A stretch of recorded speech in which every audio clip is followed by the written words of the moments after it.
Changed it up on you a little bit, didn't I? Get that audio check done real quick. Oh man, do we got some stuff to go through today. Things just, I don't know, man. You guys can blame Shanta. I don't know what's going on, but these presentations are putting themselves together as I'm finishing Archaix Academy, and I am putting. It's amazing. This is going to be another one, man. It's gonna get you really thinking. It's amazing. Audio's good, excellent. Get this off my studio. So recently I ordered these two books. I wanted to do a dive on dinosaurs. I already have a whole lot of information. You guys know I'm a real critic of the uniformitarian model, uniformitarian dating, all that fraud that's in the field. So this book comes up as for that purpose, but it's a psyop. The book is a psyop. This book is terrible.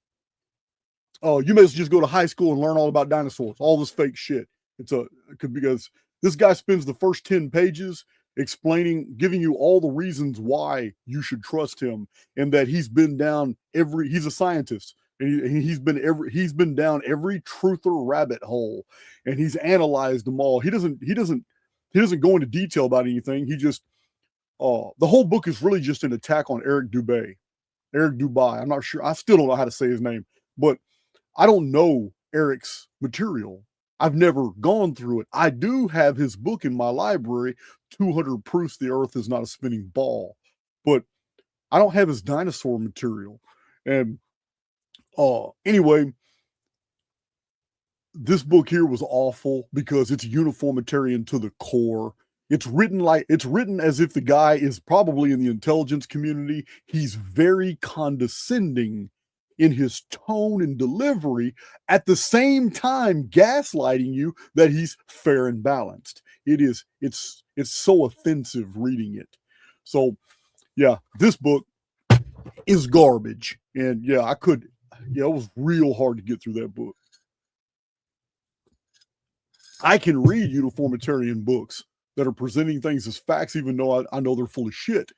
But it's his tone and delivery. It's so offensive. The things he cherry picks from Eric Dubai's material, man, it's really childish the way this book was put together. So yeah, it's terrible. Now, I'm going to tell you now, this book is worth your time and money. It's not even really expensive like the other book.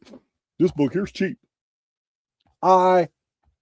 I'm only halfway done with this book, and I have marked it up. See, I'm only halfway done with this book. You see, I'm taking information out of amazing data in this book. Opened my eyes up to a whole nother rabbit hole, man. So, man, I got to do another video on that book. So, concerning dinosaurs, a whole nother thing I hadn't even seen. You guys already know we're down with the vapor canopy, large reptiles, large amphibians, even some type of modifications because of the change in air pressure. We're talking about tertiary fields now. We're talking about the overlay of other fields that deposit pods, larvae, eggs, maybe even hatchlings. But during the vapor canopy periods, our world explodes with amphibian, reptilian, insect, arachnoid, avian, and like snails and other creatures. Just explodes all over the world like that.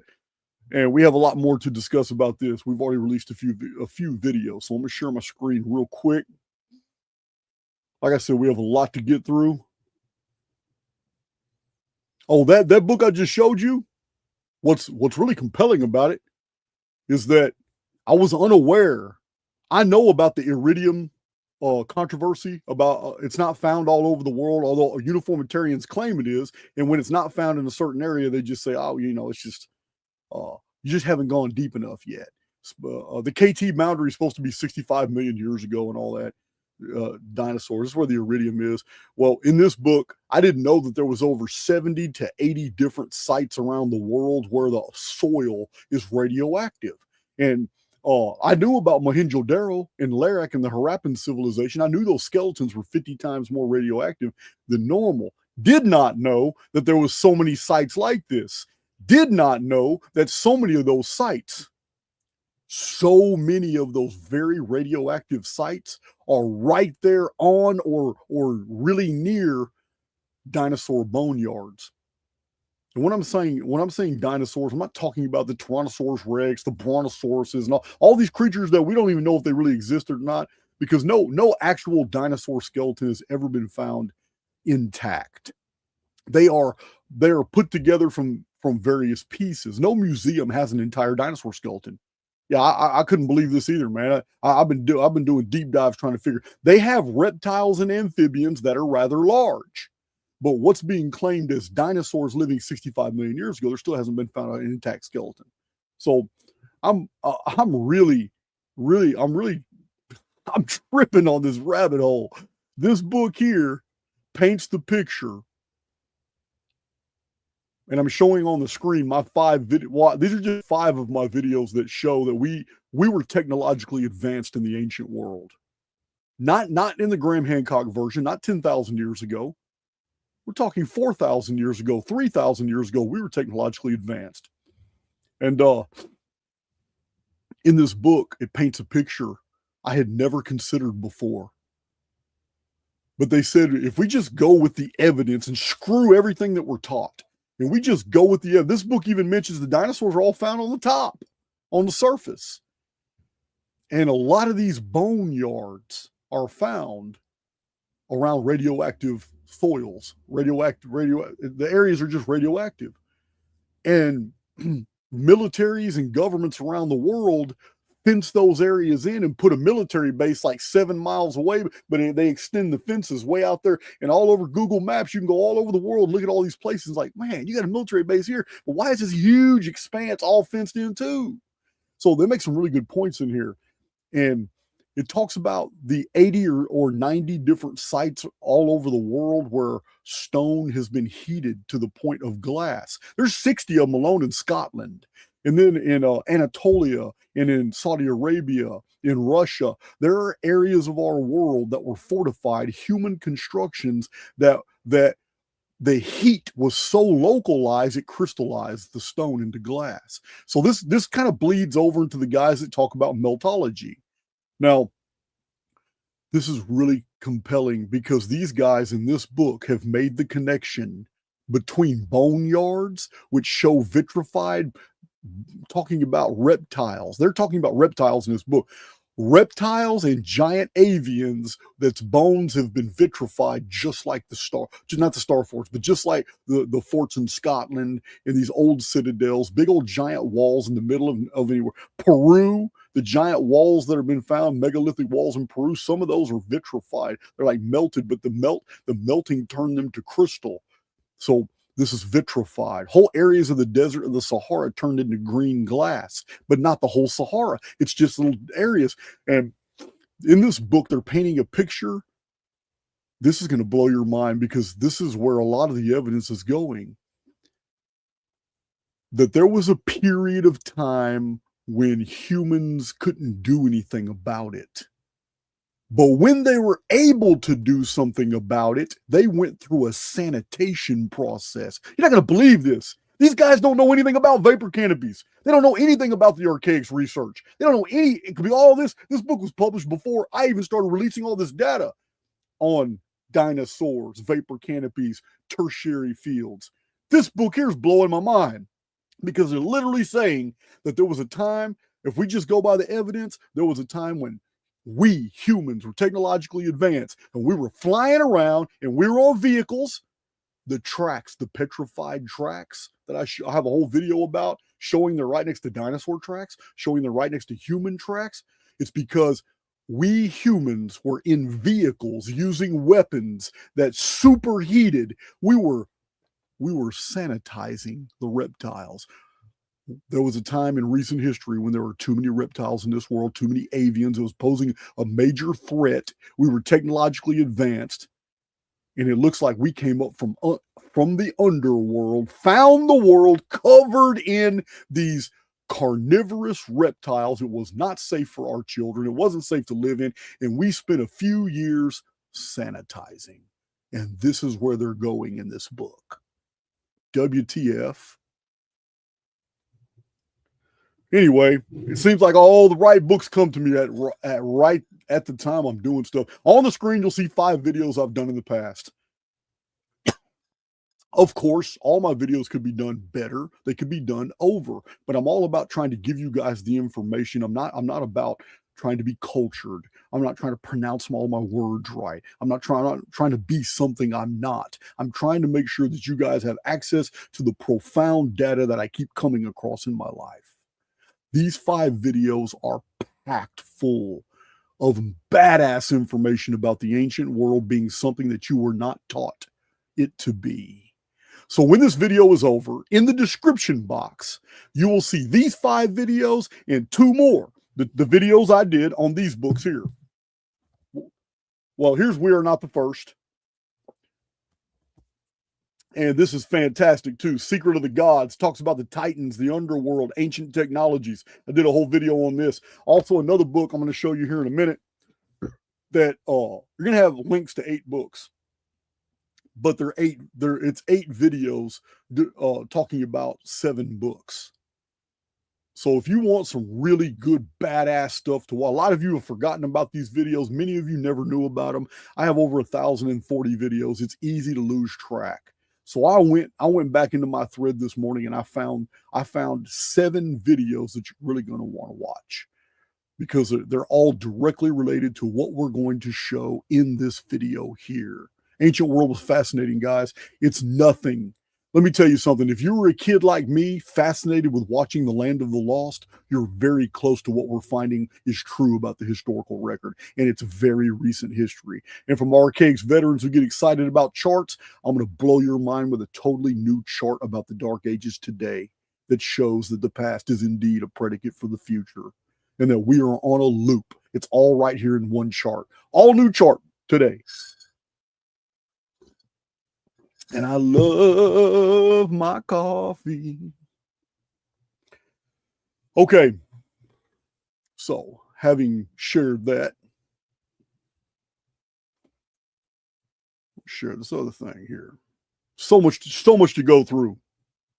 So much to go through. I'm telling you guys, sometime before the meetup this month, I'm going to be done with Archaix Academy. And I'm telling you, you're going to want it because there isn't anyone in the world is going to be able to blow smoke up your ass. They're going to be able to pull the wool. Nothing. Archaix Academy is fantastic. And it's not just text. It's all the images and all the PDFs of all the old books that prove these things. Yeah, Archaix. Once you got Archaix Academy, you don't need Archaix anymore. I mean, you can listen to me for general interest in new discoveries, but once you have the Academy drive, you'll have everything. And in the order that you need it. All right, so we're going to, I'm not going to share my screen. Let's see, I'm going to go here, share screen, share a window. I just showed you this book, so I'm going to show you this right here. Such a badass book. Such a badass. A lot of the books that I share with you guys are not available. You've really got to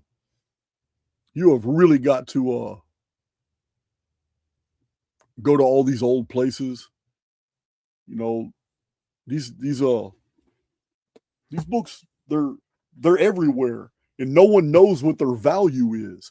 All these type of books right here I tell you guys about, you got to get them. This is the internet of the 1940s, 50s, 60s, 70s, 80s, and even the 90s. This was the internet of the day. This is where people went and got all their badass information. You got to get it. You got to collect these old books. I have hundreds. Paul Tice is always setting more aside. I send him the money and he mails them to me, or I go to San Diego and pick them up. But these old books, they're still very cheap because most people find no value in these old nonfiction books, and they're packed full of amazing stuff. Amazing stuff. So this is just the title page to Secret of the Ages. This book right here I showed you, or I've done a video on this, and the link will be in the description box. But I want to tell you about this book real quick. because this is the introduction to this video. You need to know about this man's research on the Titans before we go into this deal. This book here is written by a man named Lee Pierre Trench. It was written in French to begin. His name is Brinsley. Le Pierre Trench. My name is Brinsley Le Pierre Trench, and I have no idea why I'm using an English accent on a French name. Anyway, he wrote a book called The Sky People, but it's this book here that is absolutely fascinating, bridging the ancient world's mythological traditions to technologically advanced concepts. Really awesome. Here's his title page, but in The Secret of the Ages, Le Pierre Trench, he makes his case that the old world was technologically advanced, that in a period before a cataclysm, this group had a civil war. Sounds a lot like the Mahabharata, doesn't it? So after the cataclysm, this advanced race was referred to as the Titans. Before the disasters began, there was a great war, and many of these Titans were banished into the West, where they grew in power and hid in a place later referred to as Tartarus. Tartarus is a designation meaning the far, far west, and it came to be associated with the underworld. These Titans took up residence in the deep. Unlike the hell and Hades of later mythographers and religionists, the underworld of the Titans was as technologically advanced as they were. One of the youngest Titans was named Cronus, who escaped the underworld, made it to the surface, and raised a revolt and overthrew Uranus and took his throne. This was after the cataclysm, and the usurpation of Uranus would later result in a great war. So a new Olympian emerges, a warrior. He's called Zeus, and he overthrows Cronus. And the Titans surfaced from the underworld and assaulted Mount Olympus, where the gods were. And they threatened to overcome the gods, who were merely those Titans that lived on the surface. So this civil war was between rival factions of the gods, the Olympians who lived above ground and the Titans who resided in Tartarus. Zeus made a compact with other underworlders. So this means the underworld isn't unified. Zeus made a compact with other underworlders, the Cyclopes and the 100-handed ones. These were monsters who also hated the Titans, and together the three factions fought back the Titan onslaught. So this is the earliest Greek traditions. These are the traditions of the Greeks about the time before history began, because to the Greek mind, history began with an incident called the 7 against Thebes, quickly followed by Jason and the Argonauts and the Trojan War. That's the historical period for the Greeks. The prehistory period is the age of the Titans. So Le Pierre Trench explains that the one-eyed Cyclopes are probably just memories of helmets with like face portals. And the thunderbolts and lightnings that the gods fought with back and forth, almost destroying the world with their weapons, were technological in nature. The 100-handed ones show weapons, and thus Le Pierre, he kind of believes that these are probably references to great machines that had a bunch of gun turrets. So anyway, it doesn't even matter. These are just his interpretations. The war against the Titans lasted a decade, and no sooner than it ended did Zeus find himself besieged by the giants. These are described as monstrous and serpent-like hordes of mutants that appeared out of nowhere. The violence continued until a final monster, the worst of all, appeared and wrought a vast destruction across the world. This monster was Typhon, the Phoenix. The Typhon destruction even subdued and imprisoned Zeus for a period before Typhon was either defeated or just faded away. So after the destruction, there was peace, but the world of the Titans and giants, the Olympians, was gone.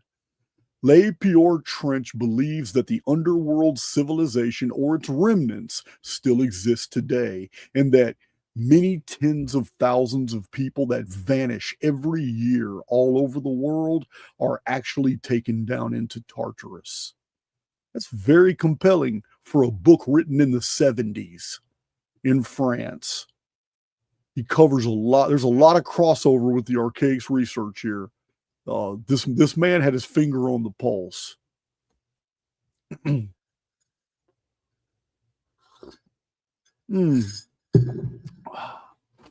So, check my chat, make sure everything's running smooth. And we are done with that intro.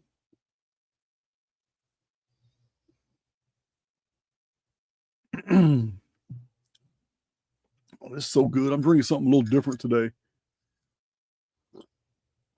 I was drinking some last week, but this is the stuff I get from Aldi's. I never can remember the name of it. Jasmine knows the name of it. It's a yellow package. It's real rich, good coffee. It's fresh. All right. So, intro is done. Let me move that out the way.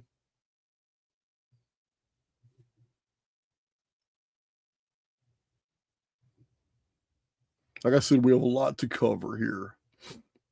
That'll be last.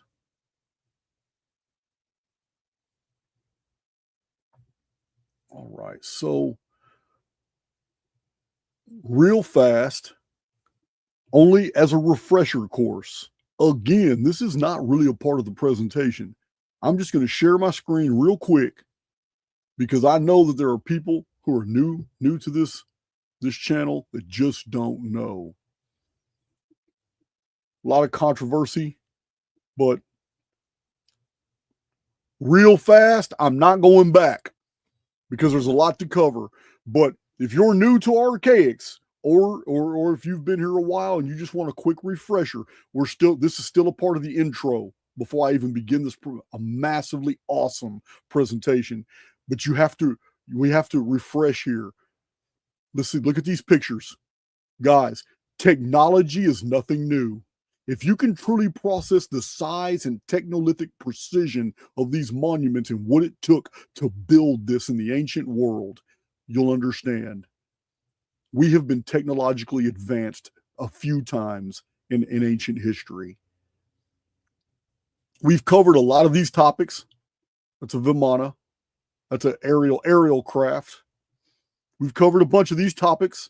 I am not going into detail. Like I said, we need to get to this presentation, but I'm going through these fast to show you none of these pictures represent anything that is simple. Some of them are molds. Some of them are stone molds that were specifically designed. They poured metal over them. That's what they were for. They were manufacturing metal parts. We've gone through a bunch of this stuff in Archaix. There's Brian Forster's material right there showing the absolute technolithic precision, boring. Yeah, machines were made to build these guys. And a lot of these were quarried in situ. Like this has no function. What you're seeing here is something that was either laser or fracture quarried off of the rock, and it's the piece they removed that was needed somewhere else, not the piece that was left behind. All this right here, nobody makes upside down staircases. And there's a bunch of examples, pictures from South America of upside down staircases on the side of cliffs. No, they were quarried in situ by a technology that we don't understand today, where they took a whole section of rock out, and the section they took out has a perfect staircase that they went and installed somewhere else. What's left is the upside down staircase. So we're just going to go through this really fast. That's Brian Forster's book. There's a lot of pictures in here. This is crystal. This is a crystal skull. What makes it technological is the fact that it has a movable lower jaw, but crystal has no yield. You can't bend the crystal over in order to set it into the jaw, into the sockets. So how the hell did they make an anatomically perfect skull with a movable jaw when you can't put the jaw on after it was made? How did that happen? It's the same mystery that we find with the lintels, the frames, and the jambs of ancient megalithic doors all being one stone. How do you take one big giant slab and make a frame, make the door itself, the hinges and the jambs all one piece, and it can move? How in the hell do you do that? But that's what we find. We found them in South America among the pre-Peruvian ruins, and in one other place in the world, these unique doors are found in the mountains of Syria, in an area that the Old Testament called Bashan. I've done a video on that book too, the Giant Cities of Bashan by J.L. Porter from the 1800s. So just going through these fast because this isn't the subject of this video. I'm just showing you that technology is ancient. We have had technology for thousands of years. We lose it, we get it back. I'm just going through these fast. There's no reason to dwell on these. I got files full of these. It's precise. That's 21 centuries. That's 2,100-year-old Antikythera computer. Precision, anatomically perfect.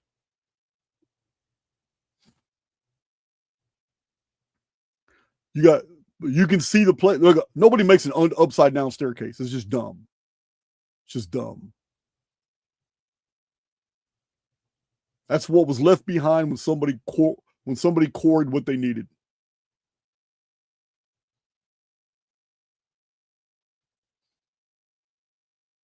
A lot of stuff in this file. Damn, I still got a ways to go. Going fast, moving fast.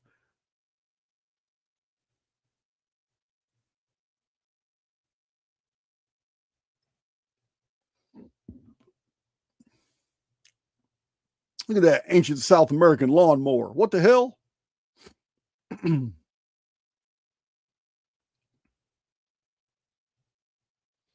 Some of these artifacts were found deep in the earth. This is bullet hole right here. Oh, I got more of those. You know what? I need to put that aside because it doesn't belong in that file. I have a file full of bullet holes. Where is that? Where did that come from? Where on earth did that come from? Because it does not belong here. I guess I'll do that later because I just saw some more. So it doesn't even matter. Moving right along. Just trying to get through this. Some of these have been found in 500 million year old strata. Human artifacts.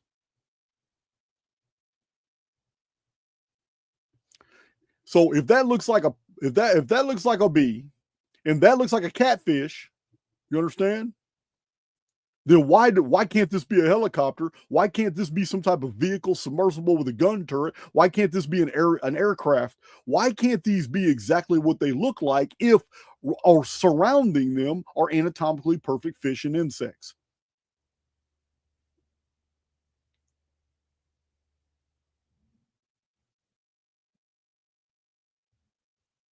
This is evidence of surgery. This is supposed to be like a 10,000-year-old skull.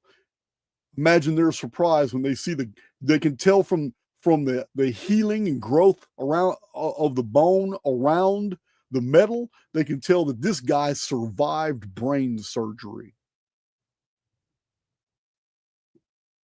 A couple of these pictures are from Texas. Look at that perfection right there.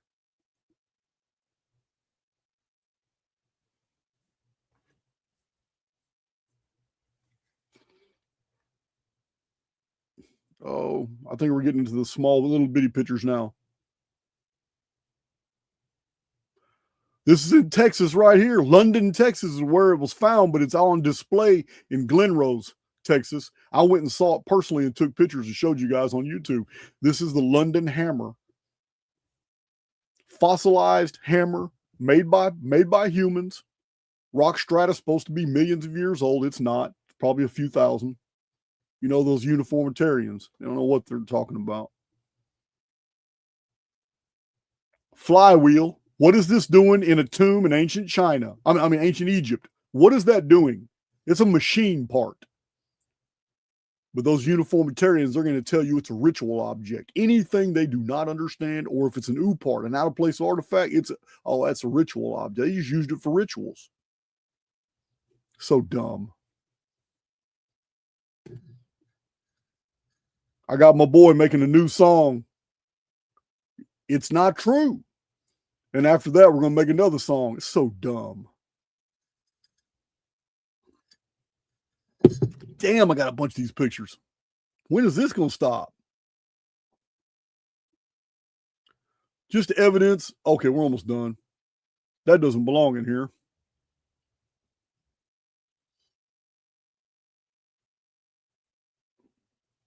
Yeah, what is this doing in Ecuador? What is Sumerian cuneiform doing in Ecuador? Imagine that. Anti-Catheric computer again. All right, so we've exhausted that. So, like I said, this is all still part of the intro because we got to get through this. I got to get you got to be in the right frame of mind for the information I'm about to dump on you because it changes everything.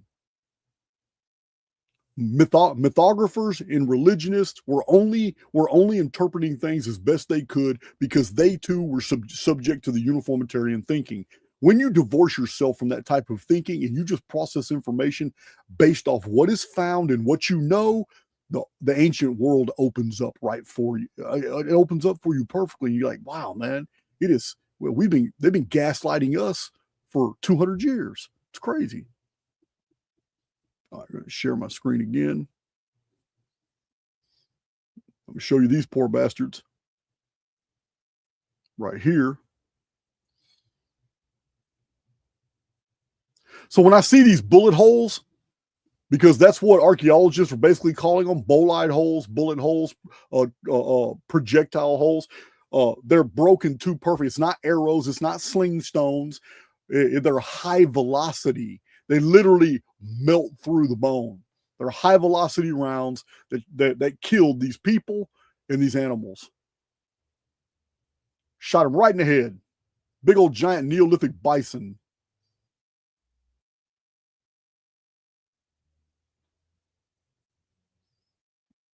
Very controversial. Oh, you saw that one. That was the brain surgery. This guy got shot right there in the ear. That'll take you out. That'll hurt.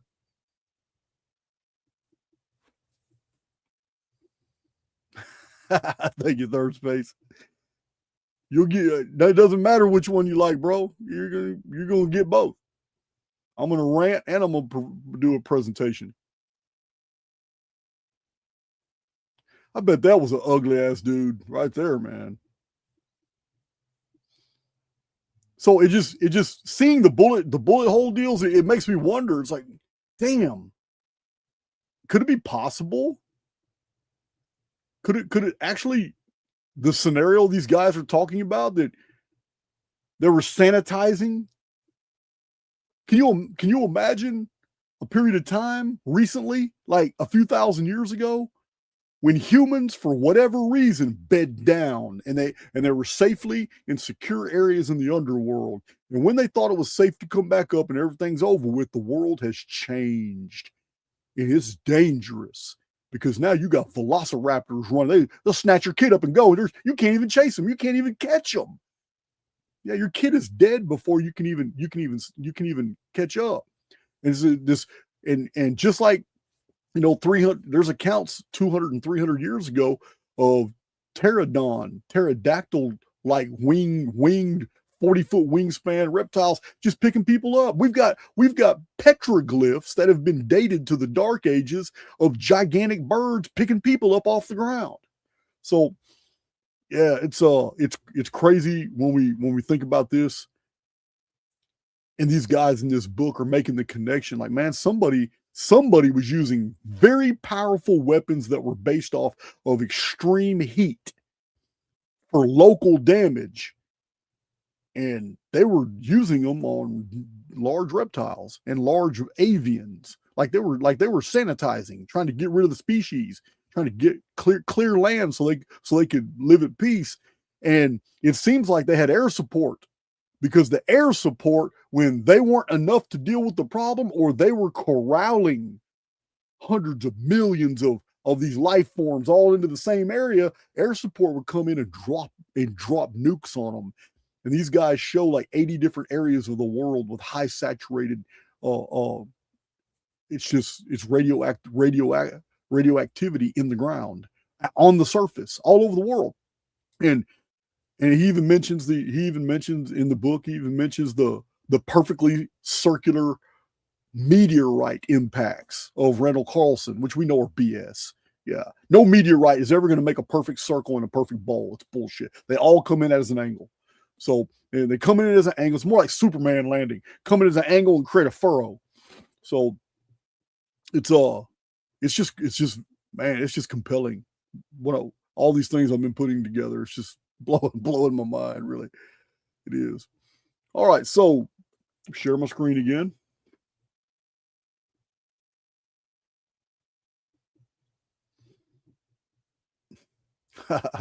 Oh, you guys think I'm fixing to start this presentation? I'm still in my intro. I'm terrible. So this book here, Lost Survivors of the Deluge, I did a video about it, and the link will be in the pinned comment as soon as the video is over with. But there's a few things in this book we need to cover. Just a few. Just 3 things, really, as part of our intro. Really compelling book. So this guy talks about the Bible in Genesis chapter 6. There were giants in the earth in those days, and also after that, when the sons of God came into the daughters of men, and they bare children to them, and the same became mighty men which were of old, men of renown. So there is no reason to interpret these sentences in the manner of Erich von Däniken, the writer who has imagined the landings of extraterrestrial space pilots, in order to note a development that had been confirmed by modern explorers. Wherever men of a higher civilization make their appearance, members of a more primitive cultures elevate them to godlike status. The biblical sentences quoted above indicate just this and nothing else. We find the same attitude reflected in the Nordic Edda and in the Epic of Gilgamesh. Now, you recall in the past, I've told you guys that it is a Jewish invention that angels came down and had sex with human women and gave birth to giants. The Genesis text does not say this. It doesn't. It says the sons of God came in unto the daughters of men. And it confirms what we already know from the mythological record, that an advanced race appeared and there was no females among them. Or there was one who was in the medical profession, and according to the Sumerian. And they needed females, and they had technology. They had t-shirts, they had cigars, they had cigarettes, they had knowledge, they had all kinds of things. And the locals were amazed, and they traded many of their daughters for knowledge. This is the story in the Book of Enoch.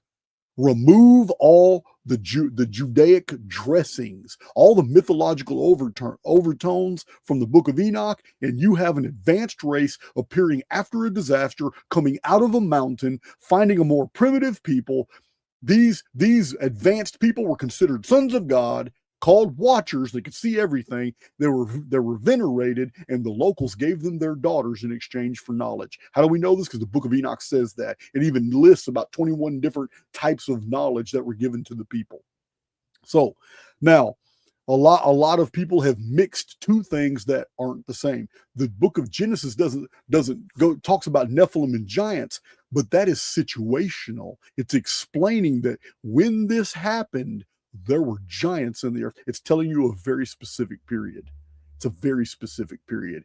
In this chart I'm going to show you today about when the vapor canopy was before the flood and when the vapor canopy was in the Dark Age is going to blow your mind. It's going to make sense of all this material. So this is a pretty compelling book this guy has, The Lost Survivors of the Deluge. So we know that these gods were men. They were members of a superior and advanced civilization, set back by a cosmic catastrophe without precedent in human memory, forced to face a Stone Age struggle for life. They did have their skills and powers and were able to demonstrate their superiority, but there were too few of them to be able to create a new culture, a new civilization for mankind within the void they were forced to face. Pretty compelling. The gods, this is just an advanced race of humans. The gods came homeless into our world. Their home was destroyed in a cataclysm. They permitted our ancestors to participate in their culture and civilization. Then, once they had left their gifts with us, they left this world, as do all men. They just died. But we remain their heirs. So we move to the second book. And once I finish the second book, which is very interesting,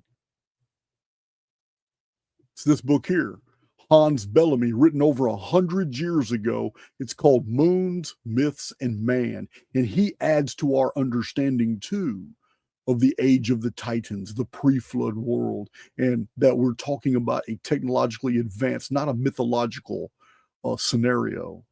So I've done a video on Hans Bellamy on this very, the link will be in the I've already got the link set aside for you guys if you want to check out this book, the video I did on this book. But here's just a few. The video is long, but here's just a few of the things Hans Bellamy educates us on. So he's talking about the Tower of Babel story being something else. The tower high enough to withstand the onrush of the waters and strong enough to resist the fire. And in the tower, let us put engines automatically discharging projectiles that kill anybody approaching to take our stronghold by storm. Later in this presentation, you will find out that there was something at Giza that would kill you if you trespassed. It's in this presentation. So this guy theorizes, based off the mythological record, he theorizes that the ancients had access to robot guns with automatic rangefinders and aim indicators to be used against the god armed with thunderbolts. So it's a civil war. Even if this is only a myth in the ordinary sense of the word, an idle wonder tale, it is unique. So Hans Bellamy over 100 years ago is telling us there was technology at the Giza complex. He makes the association between the Tower of Babel and the Great Pyramid of Egypt a few times in his book.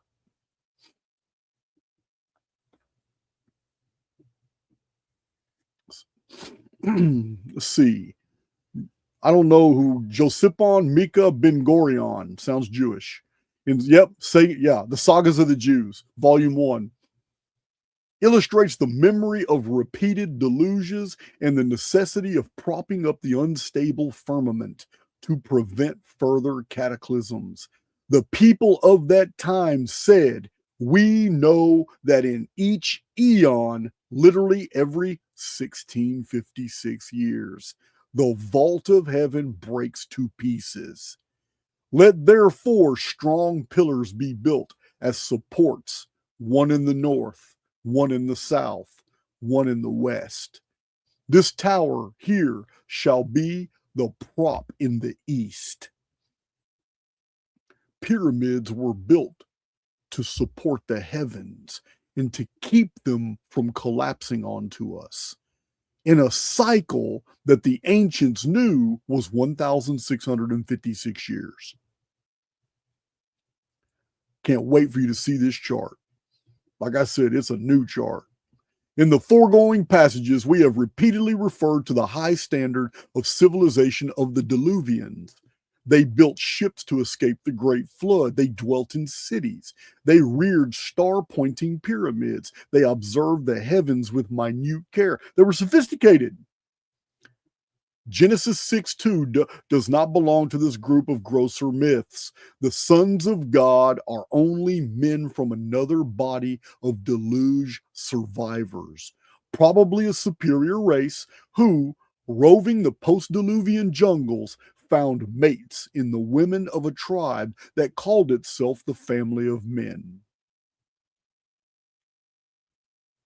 The biblical tower myth becomes clear, however, if we regard the tower as what it really was, as a model of the mountain which safeguarded the ancestors, a model which, to a certain extent, practically, but chiefly magically, was in its turn to save the sons from the deluge. So the biblical tower, which he identifies as the Great Pyramid, was specifically built to save something for the survivors. Well, the pyramid doesn't have room for people to be in there.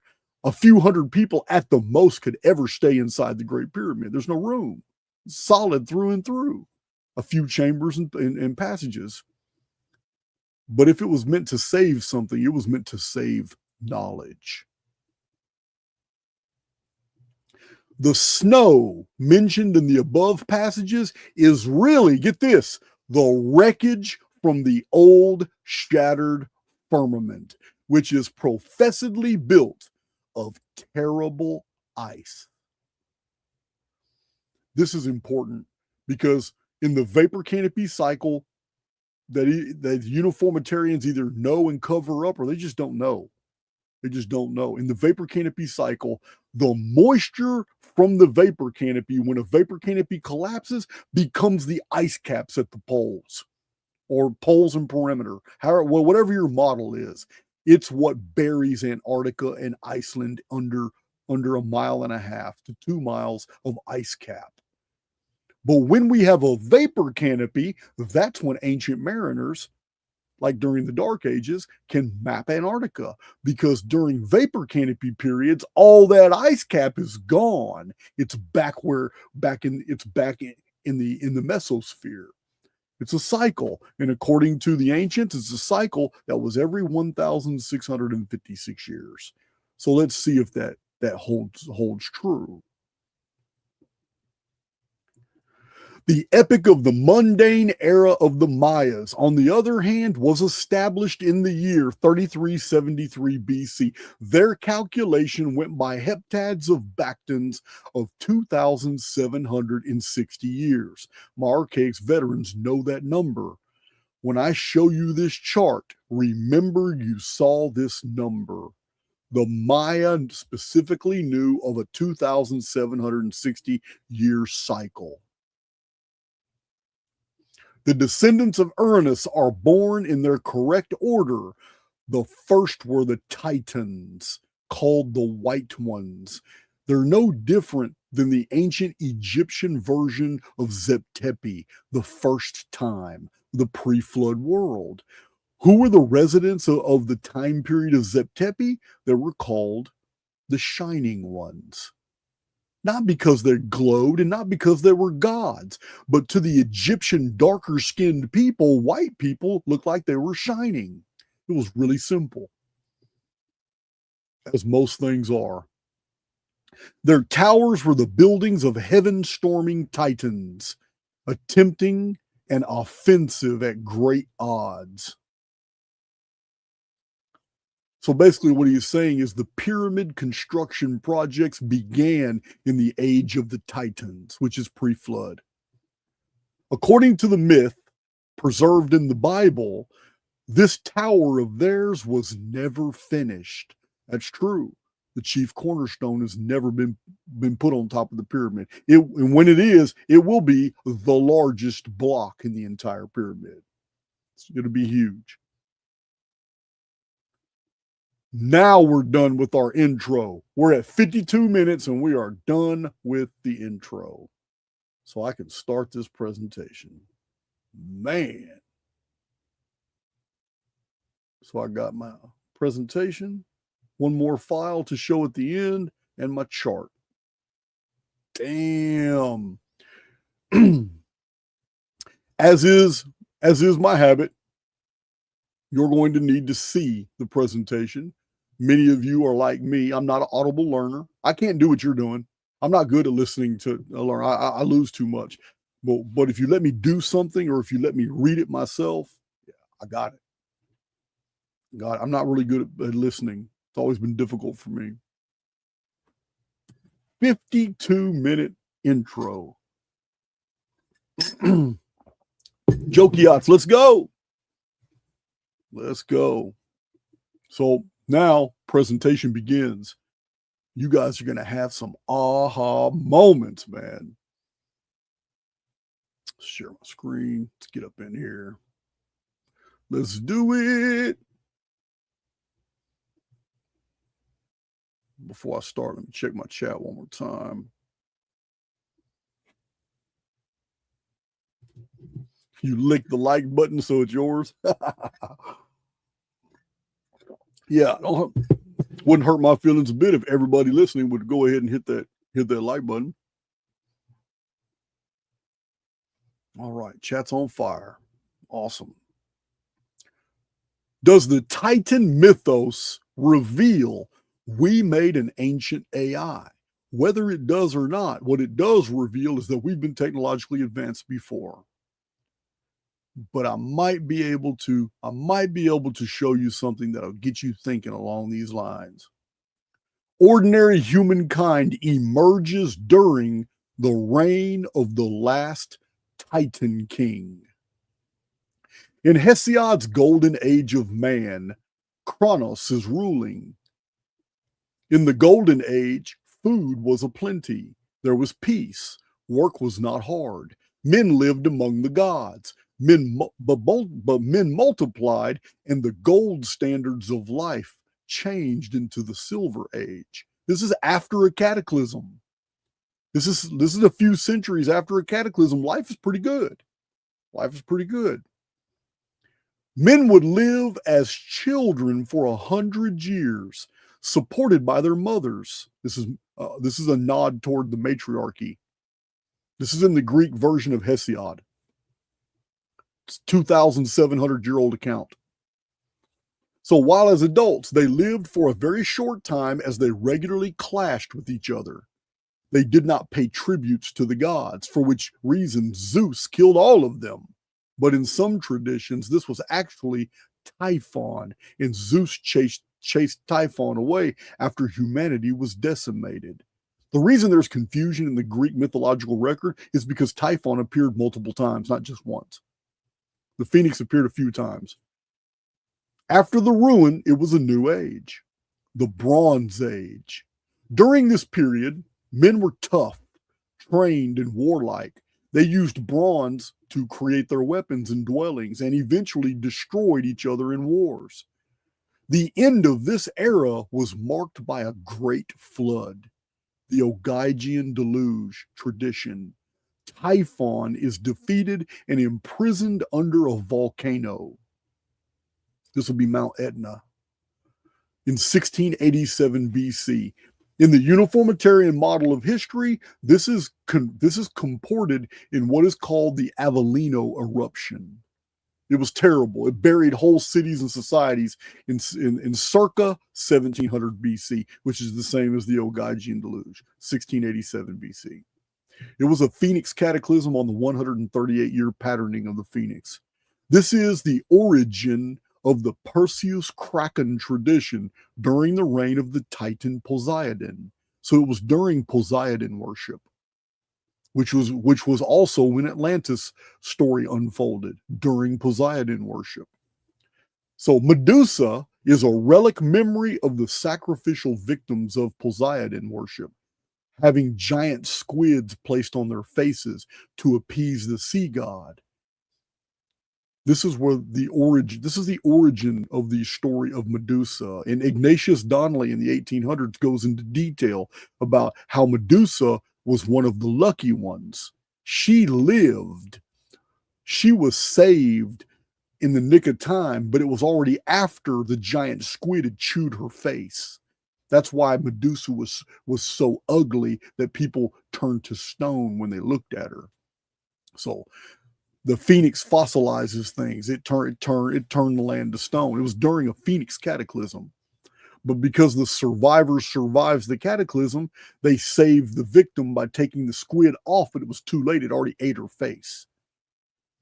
So this Ogygian destruction began a 25-year darkness period that gave rise to a curious return of the giants and heroes. Hesiod called the heroic age. After 3 eras of mankind deteriorating in spirit, the heroic age was an improvement to the Bronze Age. This was a time that heroes and demigods were born, a short vapor canopy just prior to the appearance of great fleets in the world that landed to found kingdoms and famous countries. So crazy. See, you had the Golden Age, the Silver Age, the Bronze Age, and then the Iron Age. But Hesiod is very unique. Unlike Marcus Varro's version of Ammianus Marcellinus and Herodotus and all these other Plato's version, unlike the gold, silver, all the versions that are known throughout the ancient Greek world, there's many. Hesiod's is the oldest, and in it, there's actually a 5th age tucked in there. The Bronze Age has the age of heroes and giants tucked in there. And it's exactly when the Ogygian Deluge's 25-year darkness period, a 25-year vapor canopy appeared. Then it collapsed real fast. But during that period, everybody born during that period grew unusually large. So after that period, people were back to normal size. But that didn't mean that the period people born during that 25-year period just vanished. They're still alive. Some of them are alive for 70, 80, 90, 110 years. And they're huge. So it's right after the collapse of this 25-year period, which was a new period of gods and giants, titans, that we have the story of Dynasties. Dynasties flees from Egypt to Rhodes in a massive fleet. And he takes Pelasgian Argos. This is ancient Mycenae of the Perseus tradition. And he leads this great mariner race of the Danan. The Danan are everywhere in the ancient world after this 25-year darkness. They appear everywhere. They're in every conflict, every war. Sea People's Federation invasion, the war with Ilium, the battle for Troy. They sail right through the pages of Homer's Iliad, fighting with the Mycenaeans. That's the Danan. They allied to them. The Danan become a part of Achaean culture, Greek culture, and then a huge fleet of the Danan, after the Trojan War, sail right out of the pages of Homer's Iliad and appear on the shores of ancient Ireland, and they invade and take Ireland from the giants called the Firbolgs in the Second Battle of Moytura. But at this exact same time, after this 25-year vapor canopy period, we have Cecrops. He's another famous mariner, and he led a fleet. His fleet lands in the Peloponnesus, Achaia, and he becomes Attica, and he becomes king of Athens, introducing the Zeus cult. He too is said to have come from Egypt. At the same time in history, we have another famous mariner named Cadmus.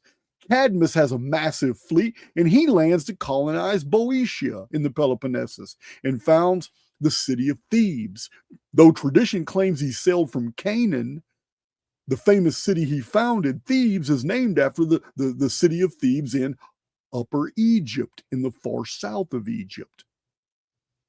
Here's 3 famous mariners all at the same time. A 4th famous mariner, I don't know if I'm going to mention him here in a minute, I think I am, is Jason and the Argonauts. It's the same time in history. So the famous astronomer Archaix, he wins the kingship of Mycenae instead of his brother, who was vying for the throne.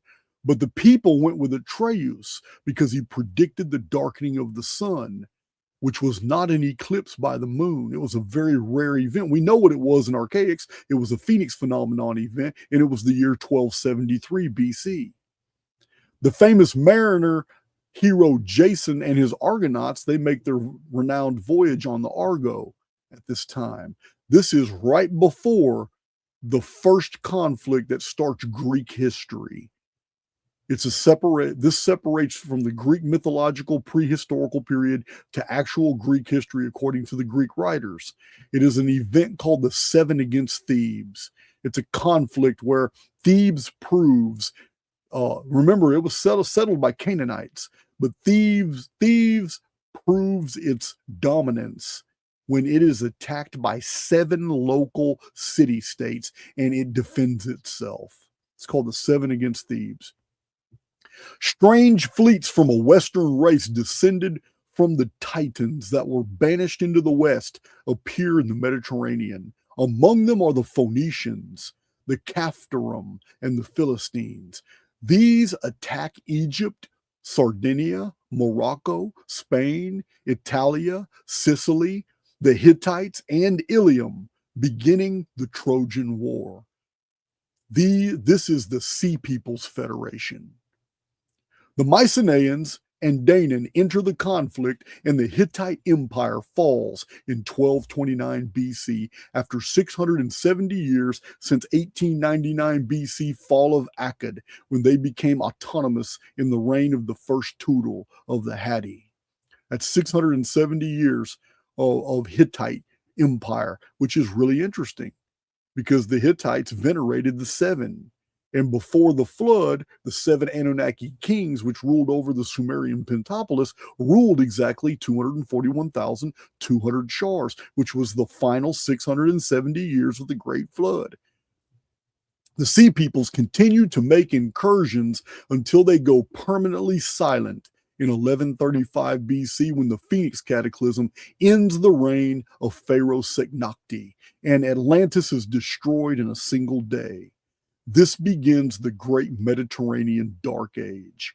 The Sea Peoples Federation is never heard from again after this event in 1135 BC. With Atlantis destroyed, there are no more Sea Peoples and navies coming into the Mediterranean and starting any more shit.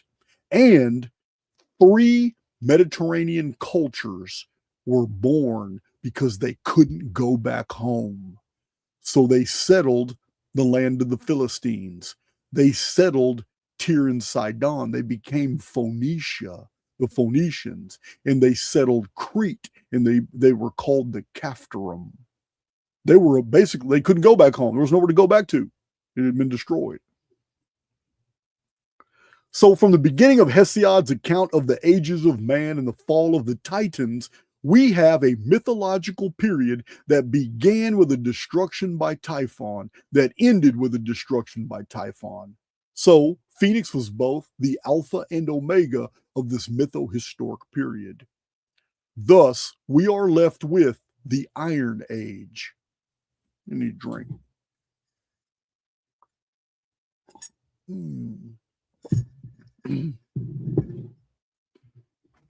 Hesiod believed he and his contemporaries were of the Iron Age, an age of desolation, destruction, and pain. Humans would fight against each other and would only care of themselves. Because of a lack of shame and indignation, humankind would destroy itself, and the gods would abandon them.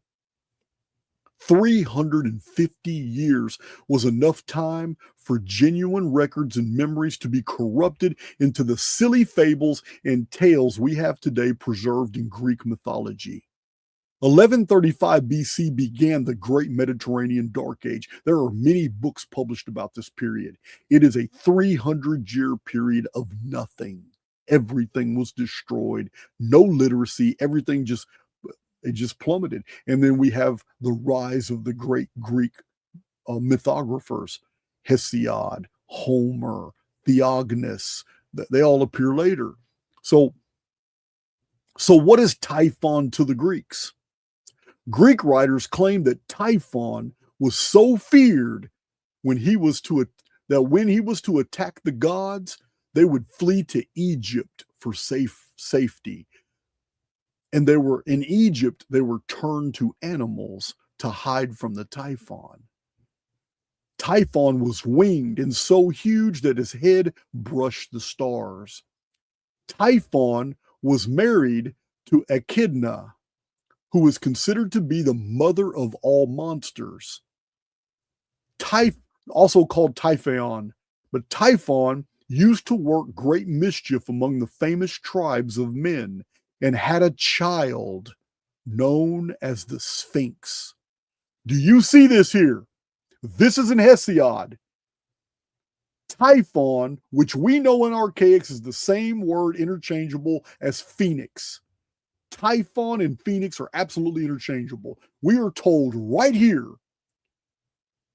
that Typhon had a child and that child was the Sphinx.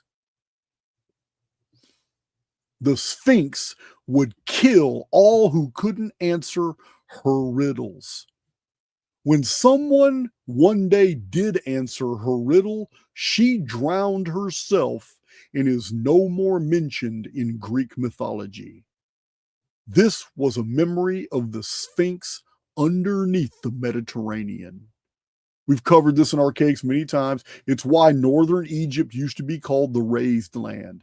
It is because of an earthquake. It is not because the Mediterranean rose. It is because there is a fault on the North African plate. It is the reason why the Tritonian Sea, which created the Sahara, drained out. It was all of North Africa used to be underwater. When this earthquake happened, it sank the whole North African plate just 270 to 300 feet, which sounds like a lot to us locally. But when you're talking about continents, it's nothing. 300-foot dip is all it was, and it allowed the Mediterranean to come in and damage the Sphinx, and it allowed all that damage 2/3 of the way up the Great Pyramid, where you can see the undamaged stone, you can see the wave crest area, and everything underneath it on the Great Pyramid is heavily water damaged. Because for 340 years, Giza was underwater, not because the Mediterranean rose, but because North Africa sank. Popped back up 340 years later. And was known ever after as the Raised Land. So this tradition reveals a very profound truth. The Sphinx guards the Giza site where the Great Pyramid stands. This tradition is telling us that the Sphinx is connected to the Phoenix, and it protects a riddle, and that deciphering this riddle will end the death caused by the Sphinx. I'm going to read that again. We have just been told by an ancient Greek writer that the Sphinx is the daughter of the Phoenix. The Sphinx guards in front of the Great Pyramid. The Sphinx guards the Giza site where the Great Pyramid stands. This tradition is telling us that the Sphinx is connected to the Phoenix, and it protects a riddle, and that deciphering this riddle will end the death caused by the Sphinx.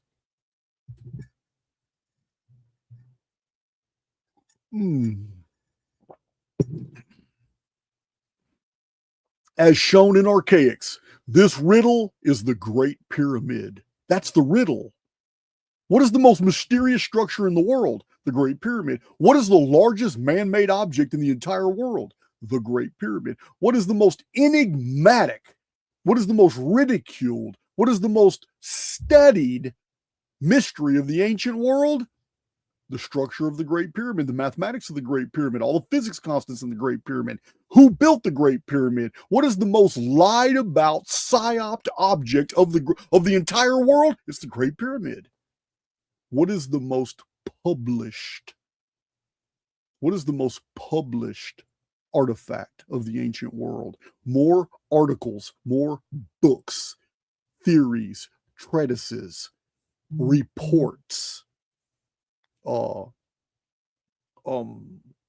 videos, articles. What in the entire history of the world, what one object has been written about the most? The Great Pyramid. What place in the entire world has the longest period of unbroken pilgrimage going back thousands of years? people have not made their pilgrimages to Jerusalem for thousands of years. They have not gone to Kadesh for thousands of years. They sure as hell haven't traveled to Mecca for thousands of years. But for thousands of years, pilgrims have gone to Egypt to go see the Great Pyramid. We know this because of Strabo, who told us that. Herodotus, who told us that. Diodorus Siculus, who told us that. Ammianus Marcellinus, who told us that. The Great Pyramid is the riddle. Solving the Great Pyramid stops the death of the Sphinx. Quit it, Bella. Go be a dog. Play. Go play. As shown in Archaix, this riddle is the Great Pyramid, and what must be deciphered is the 138 patterning found in its rectilinear measurements. After the 300-year Great Mediterranean Dark Age that began in 1135 BC with a Phoenix cataclysm, the famous poets and mythographers emerged with their writings. Homer with the Iliad and Odyssey, Hesiod with Works and Days and his epic work Theogony, and Theognis with his work called Elegies. These were the early Greek writers, but the Phoenicians were represented by Sanchoniathon, who told us of the Titan called Vulcan, that's Phoenix, who ruled in a 1200-year period before the Great Flood. In the beginning, Gaia and Uranus, Mother Earth and Father Heaven, emerged from out of the chaos. Same as Sanchoniathon of Phoenicia. He wrote the same thing. Same as the watery nun of Egypt. Same as the waters of Tiamat of Babylonia. Same. This is exactly how the biblical and the ancient Near East cultures recorded the beginning. From out of the waters of chaos, or Tiham in Genesis, coming from the Babylonian Semitic Tiamat. This chaos was personified as a dragon. Remember, Phoenix comes from Echnida. She was the mother of monsters. And in the beginning, this dragon was killed and made the world in 7 portions. In the Revelation, the destruction of our world is by the same 7-headed dragon. The chaos is a destruction. This new heavens and new earth began the pre-flood world. In the Greek myths, Gaia was displeased with this and instigated a rebellion. She induced the Titans to rebel against Uranus, the heavens, because he had shut them up in Tartarus, or the Underworld. This Underworld had been located in the far west, which is the actual translation of Tartarus. It was only at the very end of the Age of the Titans that Cronus began to rule, and Uranus was deposed. The heavens were overthrown. These are concepts, not people. So what happened in the past that was so catastrophic that the world was destroyed so completely that everything about its inhabitants was forgotten? Only general concepts remained.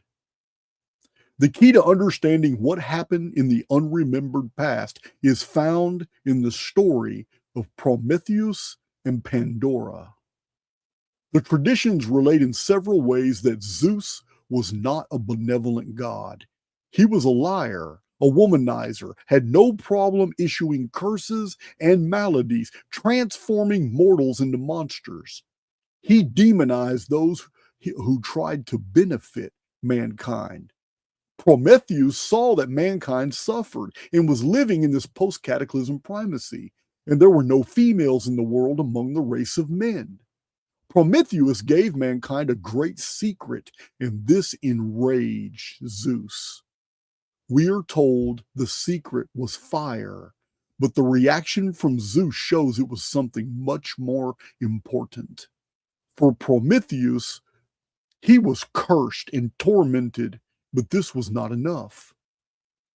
Zeus then extended his wrath to both Prometheus brother Epithymus, I can't even say it, Epimetheus, and mankind by having the gods all contribute in the making of the first human female, Pandora. Her name means all gifts, and this is a clue as to the nature of Zeus, for these gifts were terrible. This doesn't mean females are evil. This doesn't mean females are terrible or a curse. This is just a patristic story in mythology introducing the identity of Pandora being the first female. She is a new introduction into mankind. After Pandora was accepted by Epimetheus, Zeus sent her a jar which contained evils of all sorts, as well as hope. She herself, she was told never to open the jar. She was told never to do it. But she removed the cover and released the miseries within to plague human beings, who previously had led carefree and happy lives. Hard work, painful diseases, and thousands of sorrows were released into the world. This Greek story is no different than the Genesis account of Eve, mother of all living, being the scapegoat for the introduction of sin and the curse of man by eating the forbidden fruit. It's a scapegoat story. This was the act of a God that hates humanity. This was the act of a God that was enraged that an opposing force had given mankind a secret, one connected to the idea of fire. The elements of the Titan narrative reveal that both humankind opened up a container that released something new and dreadful into the world. And this also allowed for humans to be the subject of repeated destructions. But a benefactor had given mankind a key, and this key connected to hope. That's what was left in Pandora's jar. After everything escaped into the world, she still possessed hope, which must be so powerful that the God of this world has done everything it can to stop succeeding generations from learning it, learning the secret. The secret, remember what the secret is? The secret is the riddle. What is the riddle? It's the Great Pyramid and what it does. What does pyramid mean? It means fire in the middle. So terrible are these attempts to eradicate this secret that humans have had to hide in the underworld somewhere in the West. The Titan history is of an antediluvian dynasty of 10 kings. Here's where we get into historical details.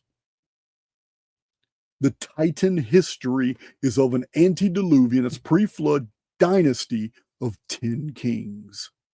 It is a carryover and remembered in the story of Atlantis as related by Plato, who merged the great flood narratives into a later disaster that ended the rule of the sea peoples. The Egyptian priest told Solon that Atlantis was sunk beneath the ocean in its 10th generation, and that its capital city has statues of pure gold of its 10 kings and their wives, the queens of Atlantis. Atlantis itself was named after the Titan called Atlas. The 10 kings are remembered in the book of Genesis as the 10 patriarchs before the flood, and Noah, called Utnapishtim in the Akkadian epics, was the 10th king of the pre-flood city of Shuruppak. Iranian legends recall a 10-king dynasty in antiquity called the Men of Ancient Law. In India were remembered the 10 Petries, or fathers. In old German and Arab accounts, there were 10 patriarchal fathers in the beginning of their histories. All kings, and the Chinese began their ancestral annals with the 10 emperors, men that lived before the dawn of historical times. The Chinese stories tell that just after the reign of the 10 kings, after the creation, mankind struggled against fierce and gigantic monsters back when people lived unusually long lives. It was after the beginning of the 10 emperors that the dragon kings emerged before the flood in Chinese tradition. You guys already know, my Archaix veterans, I've got charts that show the date for the flood in the Chinese and the date for the flood in the Sumerian is almost identical. The 241,000 shars of the Sumerian king list of the 7 kings of the Anunnaki is 670 years. That ends in 2239 BC, which is matched in the 646-year reign of the dragon kings of China, who came to an end in the 23rd century BC. Almost a scientific bullseye. Before the flood were 2 competing civilizations, represented by the 7 kings of the East and the 10 kings of the West. This scenario was found also in the book of Revelation, where 2 power structures in the future will compete, a 7-king alliance and a 10-king confederacy. The 7 were immortalized as the builders, the 7 Anunnaki, the 7 sages, the 7 kings, the 7 rishis, and the 7 gods. But one of their number, the 8th, had just been enthroned when his reign was cut off by the Great Flood. The Typhon, or Phoenix, destroyed the world, ending both dynasties. In the Vedic text, the rishis were 7 sages, immortalized in the stars according to the Vayu Purana, who were numbered as 8. So even in the Vedic text, we have the seven sages, but they're referred to as the 8. This is important. Even an obscure fragment in the Bible concerns this arcane enigma. In the book of Ecclesiastes, we read, "Give a portion to 7, and also to 8, for thou knowest not what evil shall be upon the earth." What? This sounds almost identical to the ancient ones that are coming back according to the Necronomicon, according to the poem Ketub, according to the Christian mystic Charles Burgoyne in 1880, who told us that the ancient ones would return with the dark satellite to rule the world once more. Unlike the more peaceful memories of the 10 kings or patriarchs, the 8 kings of Sumer are remembered as a dynasty of iniquity, the cause of the flood itself, and the catastrophic events that collapsed the earlier heavens, firmament, pushed Earth out of its place, and ruined the perfect draconian calendrical system. These 8 kings are also dissimilar to the 10 patriarchs because they are not historically identifiable outside of the king list, being commemorated over and again only within Sumerian, Akkadian, and Babylonian fragments that mention the 7 or 8 kings. The 7 are strictly connected to pre-cataclysm lore. In Revelation, they are described as demonic, and this corresponds with their Sumerian identities. The very first king was Alulim, an epithet denoting one who is possessed with an evil spirit, Alu. In Sumerian, the designation for this demon is Allah. Allah is the name of a Sumerian demon, which becomes an Akkadian Alu. And Alulim, Lim is king, is the first king of the Sumerian king list. So we have a dynasty of demons that were ruling before the flood. Now, the Allah demon of Sumer is noted for its ability to change its form at will. It is a shape changer. While the 10 titans would appear after the flood in the west with very powerful mariner kingdoms and are of the origin of both the Heliolithic Maritime Empire and the Sea Peoples Federation, the 7 kings will return in the last days to fulfill their 8-king dynasty in the end times rule of Apollyon the Destroyer, who is the 8th and is of the 7, as the book of Revelation reveals to us in this riddle. So you don't lose the context here. These are references. When we're referencing the 7 kings and the 10 kings, these are eschatological references, borrowing from mythological contexts. But we can't lose our frame of reference. Our frame of reference is we're talking about a technologically advanced dynasty in the last days, because we're talking about the Titan dynasties, and they were technologically advanced before the Phoenix ended their world and set them back into the Stone Age. This is what we're talking about. So when I'm referring to the 7 kings, and I'm referring to the riddle, and I'm referring to the death that's caused because someone hasn't yet solved the riddle, and we're talking about the return of the 7 kings or the return of the 8th king, we are talking about a technologically advanced society. That's where we're there now. We're almost there now. We're almost there now. We are very advanced right now. So while the 10 titans would reappear after the flood in the west with very powerful mariner kingdoms and are of the origin of both the Heliolithic Maritime Empire, that's 2239 BC, to the Ogygian Deluge, which collapsed that empire in 1687 BC, caused by the Phoenix, and the Sea People's Federation after that ended in the next Phoenix cataclysm in 1135 BC, 552 years later. The 7 kings will return in the last days to fulfill their 8-king dynasty in the end times rule of Apollyon the Destroyer, who is the 8th and is of the 7, as the book of Revelation reveals to us in a riddle. You remember the riddle in book of Revelation? And there were 7 kings, and there were 7 kings. 5 have fallen, and 1 is, and 1 has not yet come, or 1 is yet to be, and he is the 8th, who is of the 7. There's a riddle in the book of Revelation that talks about the 7 and that the 8 is of the 7. And then it identifies him and calls him, and he comes out of the deep, and he is Apollyon, the Destroyer. A female was often associated to the 7 kings. She was called Damnun Galena or Damkina. Dingir means god or goddess. These 7 were also called the sons of Ashara. That intriguingly maintains a root word pertinent to the study. Ishara is based off the word shar.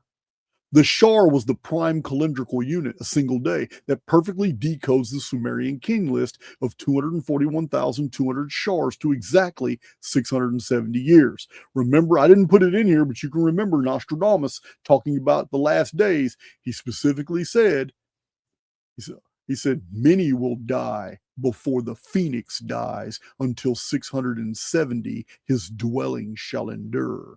It's another riddle. We already know what the Phoenix is. It's Typhon. What is the 670? It is a reference. It's a reference in the last days of the return of the Phoenix to initiate a reset. This is what it is. But this Phoenix that Nostradamus is talking about is going to be in the Revelation tribulation period. It's going to be the 6th seal. So the 670 is absolutely a riddle. In the 670th year of the old world, the reign of the 7 kings was broken. In the 670 year period brought by the Phoenix, this time it's going to be the 8th king whose rule is broken. Many will die before the Phoenix dies. Until 670, his dwelling shall endure. What is the dwelling of the Phoenix? The sky. Remember, 2046, the sky changes 100%. The length of the dynasty matched almost perfectly with the dating and length of the reign of the Chinese dragon kings. Antiquarian Gerald Massey in the 1880s wrote in his Ancient Egypt Light of the World that the goddess may have been the originator of the 7. In the book of Revelation, the woman, a goddess, rides a 7-headed beast, the 7 kings. The themes of the pre-flood world are telling us in this order This is why it's important to understand all this material about the age of the Titans, the pre-flood world, because it provides us types and shadows of the world we're living in now and heading straight into. So the themes attached to the pre-flood world is a world destroyed by flooding, the Gihon flood, 3439 BC. The disaster killed 1/3 of the human race. Exactly what Wormwood's going to do in the tribulation. The second trumpet literally says 1/3 of mankind will die. The disaster was during a 10-king dynasty. Book of Revelation shows us that all these apocalyptic events are going to unfold, and there's going to be a 10-king dynasty opposed to a 7-king dynasty.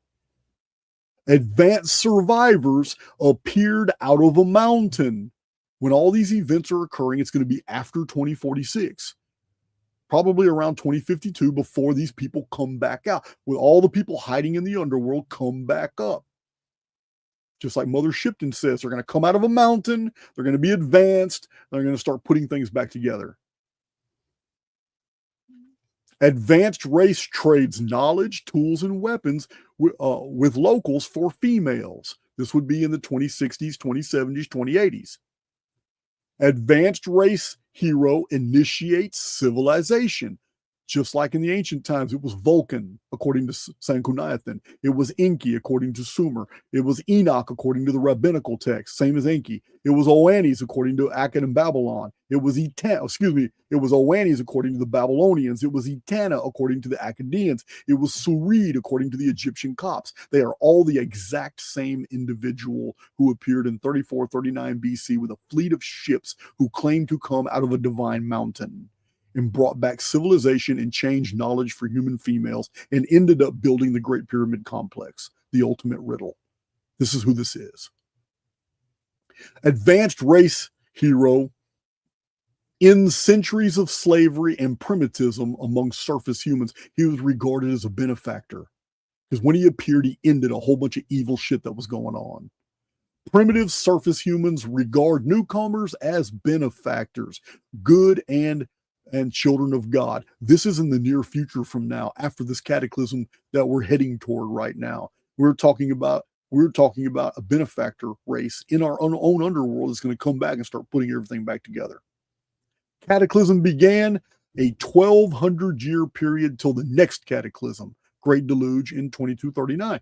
3439 BC Gihon flood that killed 1/3 of the human race was 12 centuries exactly to 2239 BC Great Flood of Noah, the Typhon flood. This is the mysterious Sumerian 432,000 shars known throughout the ancient world. This is where Zechariah Sitchin got confused, and he thought it was 432,000 years, like Hamlet's Mill, von Deschon and the other guy, all that crap they published that Graham Hancock copied. It's all dumb. It's all total mistakes. It's 432,000 days, which is perfectly on the money 12 centuries. It is 1,200 times 360 days. That's 432,000 days. That's 12 centuries between both the Gihon flood and the Typhon flood of Noah. During this period, the Great Pyramid was built and activated. The riddle was built, activated, turned off. Components were hidden. Whatever the machine parts that go inside the Great Pyramid were hidden somewhere else, and the answers are in the geometry of the Giza site itself. And the Giza and the Sphinx represents the death that will always come from not being able to decipher that riddle. The 7-king dynasty emerged, ruling Sumerian Pentopolis. Manufacturing industry and commercialism, people lose themselves spiritually. This all happened before the flood of Noah. The phoenix Typhon appears and resets the cycle. All happened before the flood. This is what the chart is I'm going to show you that shows all this and shows you exactly where we're in it right now. The eschatological model is that of the last days will be as the days of Noah. All these things right here represent the days of Noah. This whole list I just gave you represents the days of Noah. The last days is supposed to represent all that too. which makes sense because we know time is not linear. It is cyclical. So if this is true, then the 1200 years before the cataclysm out of time, 2046, would be 846 AD, which is precisely when the Vikings appeared in dragon ships. Isn't that something?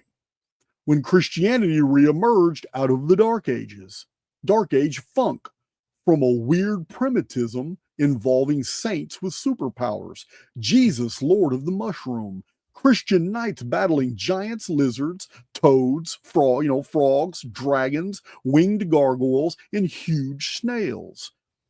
And churches were built with worms, snakes, and dragons and gargoyles all sculpted into them.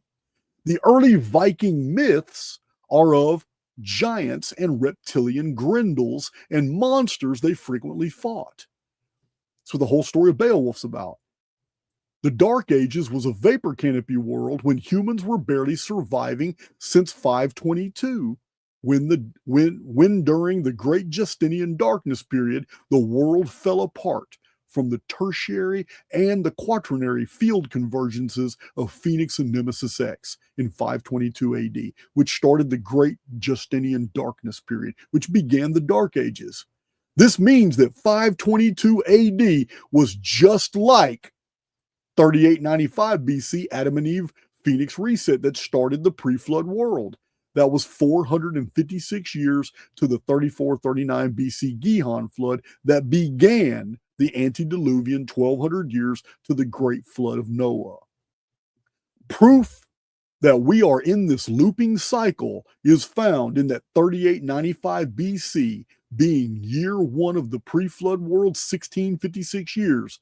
It's 138 times 12 till the flood of Noah in 2239 BC was 456 years to 3439 BC Gihon flood that began the 1200 years famous, the 1200 year period famous before the flood. Adding the same 456 years to 522 AD, the beginning of the Dark Ages, gives us the year 978 AD, which just so happens to be precisely 1200 years till the year 2178 Anno Domini. 138 years after 2040, the next Phoenix event we're waiting on right now. 2178 is the immortal looping number that shows us that we exist inside a mathematical construct.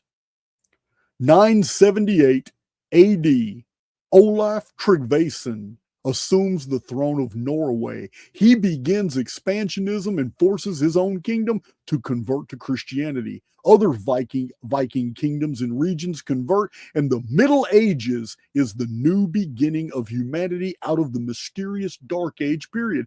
The Viking Normans are at the ascendant, and the period of castle building begins. Then cathedrals, then vast cities and fortifications. Suddenly, universities appear all over Europe, and the West is ruled by two dynasties just like the pre-flood world. The Western Imperial Rome of the Papacy and the Eastern Orthodox Church of Constantinople. The traditions of the Titans also bear out this pattern. But before we go there, I need to show you what this looks like, because it's amazing. I'm going to show you the new chart.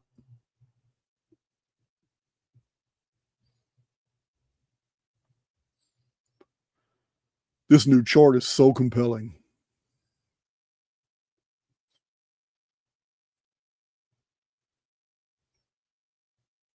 I'm going to go through it with you too, so there's no misunderstandings. This type of perfection is unknown in historical records. We just don't have, we're able to put it back together because we know the chronology. Everything fits. You can't make this stuff up. I'm going to show you. This chart ends 2178, the immortal looping number, which I'm going to show you those charts too. You just can't make this shit up, guys. This is the new chart. The past is the future. The Dark Ages was a vapor canopy and civilization was interrupted. Once the canopy collapsed back into the ice caps, civilization advanced toward the next cataclysm canopy cycle. Look at the old world. Look right here. This line goes right here. You've seen these style of charts before. This is year one of the pre-flood world. It is 3895 BC, Phoenix Genesis reset. This is the Adam and Eve reset the CIA talk about. Right here. 3895 BC, Phoenix Genesis reset began the pre-flood world. Year one starts a dark age of 456 years. How do we know this? Because we have so many data sets on this date of 3439 BC. What happened in 349? Here's the 456 years right here. This is a 456 year dark age. We have a vapor canopy here. We have a period full of monsters. Humans are primitive. They're trying to survive. The architecture of the time shows that people didn't want to be on the ground. Insects were huge. Predators were everywhere. And humans were not populous. There were small communities surviving in different areas. There was no agriculture. There was no migrations. Food was everywhere. Plants, apple trees, oranges, citrus. The world was under a vapor canopy. It was actually a beautiful place, but it was a dangerous place. Reptiles, amphibians were everywhere. But the biggest threat were avians. The biggest threat to the human species in vapor canopy periods are wingless birds. Wingless birds are what left all the tracks. I know we call them dinosaur tracks. We're always calling them dinosaur tracks, but those thousands of tracks I've showed you on my channel that are side by side with humans and with vehicle tracks that are petrified into the surface are not dinosaurs. They are wingless birds, but they're gigantic and they eat people. This is what you see on the petroglyphs, giant birds plucking people's heads off at Catalhoyuk, giant birds carrying people into the air in ancient America in the petroglyphs. During vapor canopies, avians thrive, and they're reptilian.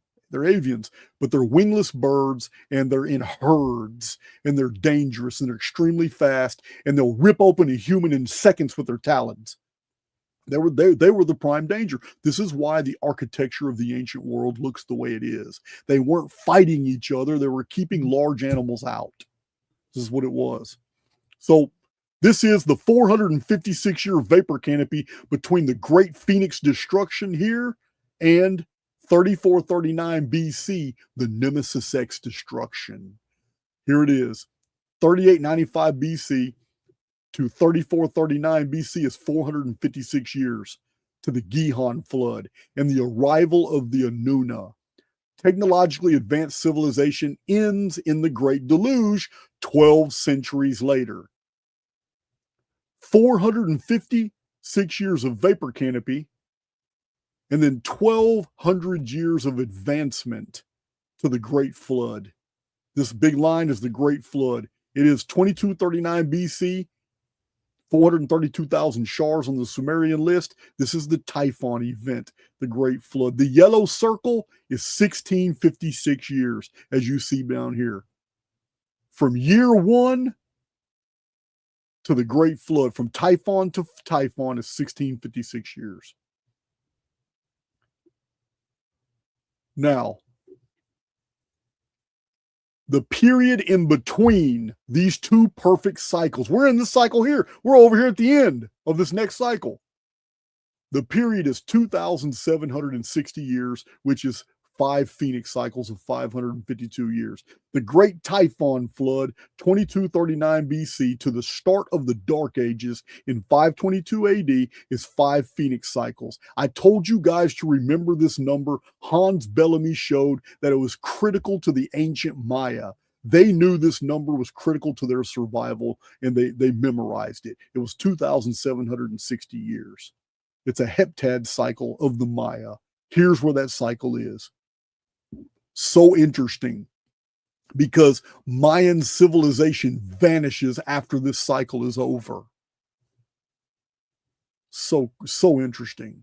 So 522 AD, 522 AD, Phoenix and Nemesis X appear starting the Dark Ages till 978 AD, when advancement begins into the Middle Ages, 1200 years before 2178 AD. Systemic reset, back to Adam and Eve conditions. Here's the same 456 years. Here's the vapor canopy period that uniformitarians are hiding from us. Here's the period of all your dinosaur tracks, giant avians. Here's the period of Triceratops, Stegosaurus. They're just giant lizards, and they're just giant amphibians and lizards. Here's your Acambaro artifacts from Mexico showing humans interacting with all these gigantic dinosaur type creatures. Here's your plesiosaur activity, where Scotland and Wales are full of lochs and lakes that have all these plesiosaurs in them, like the Loch Ness Monster.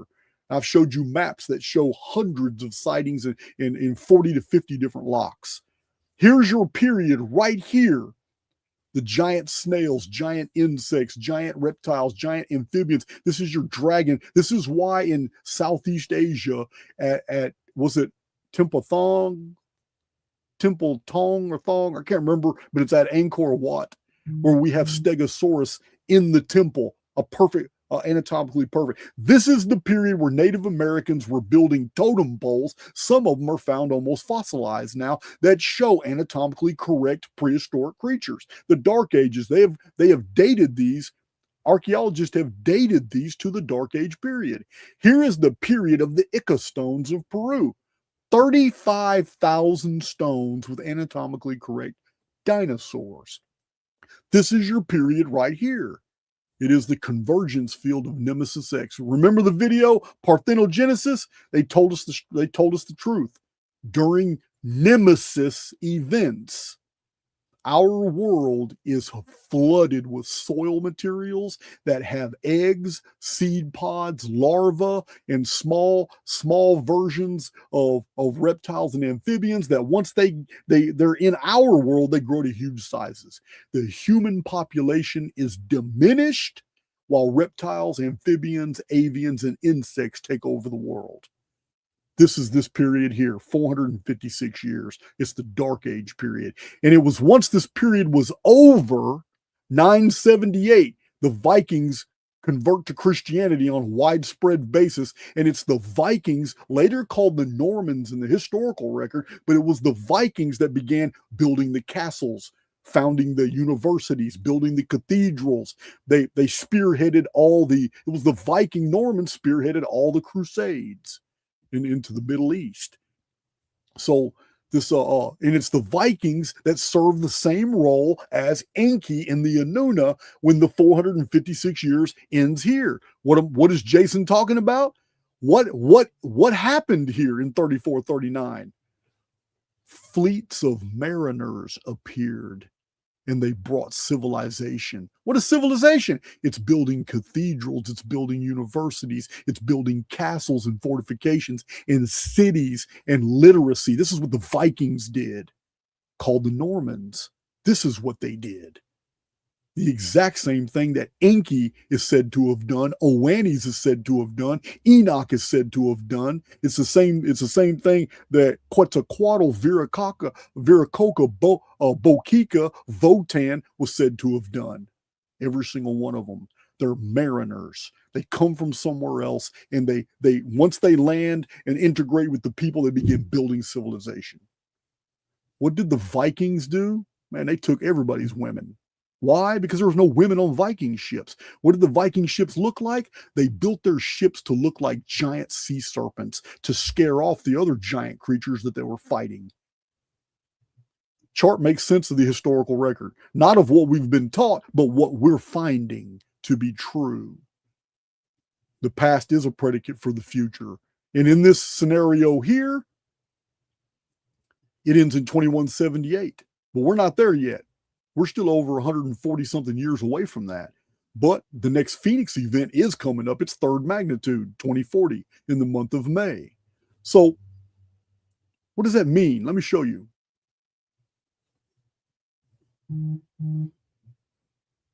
What does that mean? A lot of you don't know what we're talking about when we're talking about 2178. So I'm gonna have to educate you real quick. I'm not gonna go fast. I mean, I'm not gonna slow down. There's other videos that talk about this.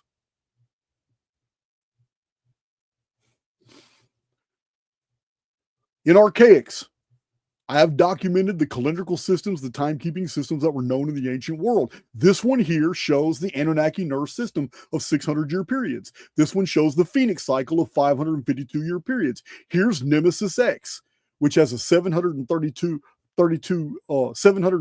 years aphelion and a 60-year perihelion period for a total periodicity of 792 years. Phoenix is every 138 years. The Mayan long count Bactans, here's the actual years. The Mayan calendar ends in 2046. The Anunnaki-Ner of 600-year periods actually ended in 2239 BC. And it was the Phoenix cycle that started in 2239 BC right here and keeps going all the way to 2178. The Phoenix 138-year periodicity ends in 2178. Why is this interesting? Here are the crossover dates between these ancient calendrical systems. You can see right here. These are major cataclysms on the Ner period. These are major cataclysms. Well, not just cataclysms, but crossover dates. You can see how 3439 BC right here in blue, where my deal is, matches Nemesis X. Two independent calendrical systems. One is the Ner of 216,000 days, known in Sumerian times as the Great Year. It was a 600-year period. The 600-year periods align with the Nemesis X, which is 792-year periods, and they just happened to merge when the ancient Vikings under Enki appeared and brought civilization, 3439 BC. Here it is. 2239 BC, the Anunnaki-Ner 600-year Great Years appeared. Remember, Noah was 600 years old. Remember, when Shem died, he was 600 years old. But Noah was 600 years old when the flood happened. These are all calendrical references. The Great Flood of 2239 BC that you see right there merges with a totally independent system of the Phoenix cycle, 2239 BC. There's the Phoenix cycle right there. Look at this. Here's Phoenix 138-year periodicity merges with the 2239 BC Great Flood. Here's 522 AD, the beginning of the Dark Ages on the Phoenix cycle. 522 AD parallels Nemesis X. The only time in history these two touch. 522 right there, beginning of the Dark Ages. Right there.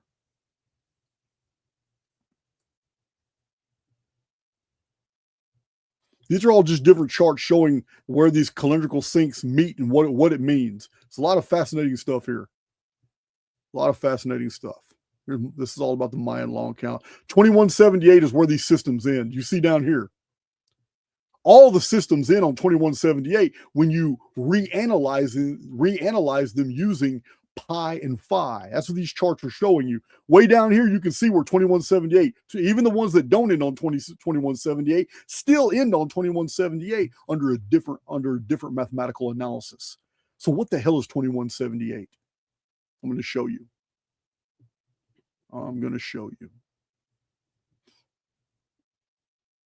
2178 is the most unique number in existence. It is, to me, it is absolute proof that we live in a mathematical construct and that this construct has a internal countdown to reset over and over and over. I don't know why that one's there first. So over 95% of all numbers, 1 through 9999, collapse to 0, with the remaining minority collapsing to 2178. So it's really simple. You take a number and you just subtract it from its reflection. In a hologram, numbers are forward and backward. These are where we get palindromes from. It's a very simple exercise, but it produces something that is inexplicable. the numbers 1 through 9999. You can even go higher than that, but 1 through 999, if you take the number, if you take like the number, well, I'll just show you right here. Here's 2178. If you were to subtract 2178 from 8712, the number is 6534.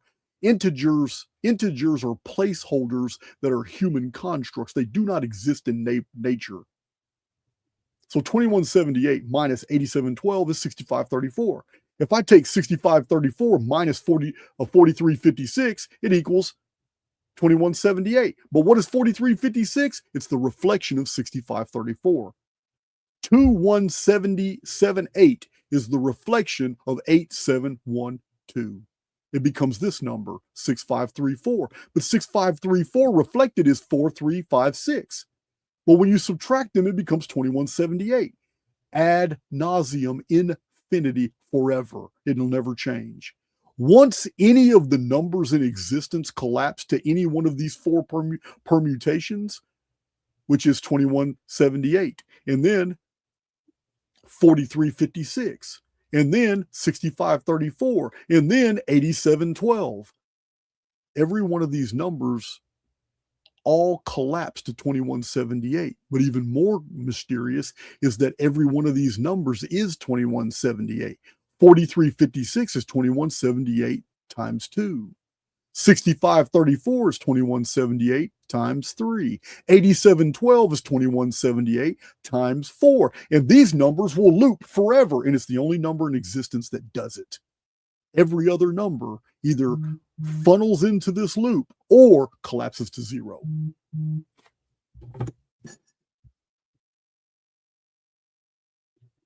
So our world is structured in an arithmetic that does not in actuality exist, the photo negative of a real arithmetic that lies on the other side. Archaix demonstrates this with a simple exercise. So all numbers are expressed within 1,999. Higher numbers are merely reduplications of lower ones. Operation: simply subtract every number 1 through 9,999 from its own reflection. As this reality is a mirrored holographic structure, all numbers should reduce to zero. Example: 4191 minus 1914. 1914 is the exact opposite of 4191. So 4191 minus 1914 is 2277.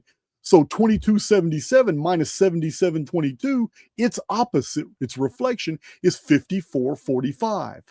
And 5445 minus 5445 is 0. Every number 1 through 9,999 will collapse to 0 except one single number. Sometimes there will be several permutations, but all will collapse to 0 except those that collapse into 2178. This exercise will show that a small minority of numbers lead to a loop involving the number 2178.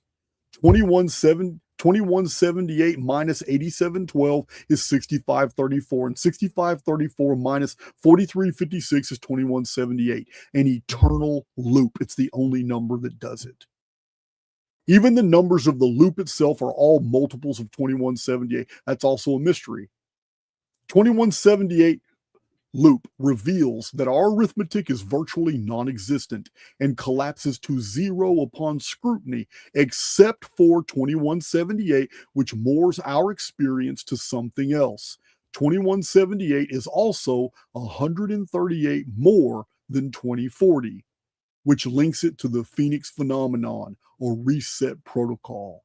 Our science cannot explain 2178 and ignores the Phoenix data. The Great Pyramid, the riddle, has the number 2178 encoded in it. It has the patterning of 138 all throughout it, as I've shown many times on my channel.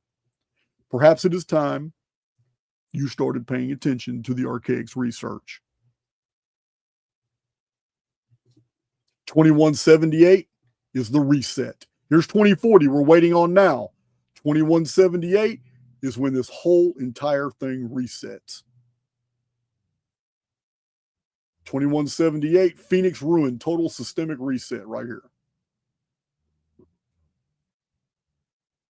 2178, no matter how you look at the Phoenix phenomenon, here's the 1656-year periods.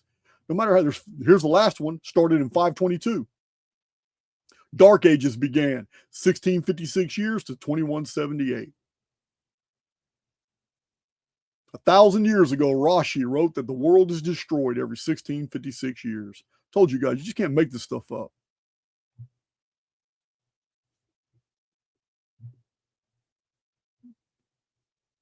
So I think that was, yeah, that's all I'm going to show you right now. That's good for now. Was I sharing my screen just now? Did you guys see that on the screen as I was talking about it? Let me know. I hope I wasn't just talking and I wasn't sharing the screen.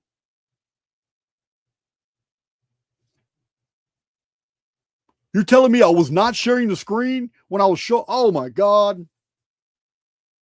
All right, you got to see it. I don't know what happened, man. I cannot believe that you guys did not. I just went through all that and nobody called me. Nobody told me, hey, you're not sharing your screen. I normally got admins that'll call. I mean, get this stupid shit off my phone, man. Nobody even. Damn, nobody told me shit. No, man, I'm about to show it to you. Shit, I'm about to show it to you. There's no way in hell I'm not going to let you see that. I can't believe that happened just now. All right. So, that sucks. I could have swore I was sharing my screen. I need to look back at my screen. You guys didn't see this right here? Or did it, or did I not share the stuff after that? Did you see that right there?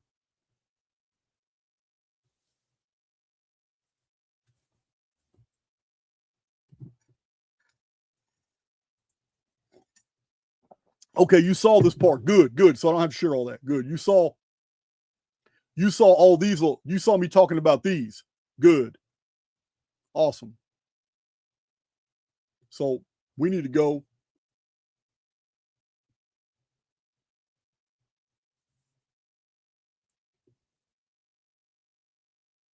So did you see this? Was this on the screen? Because I can go through this real fast again. Was this on the screen? Did I talk about this? Or did I already stop sharing by the time I got to this point?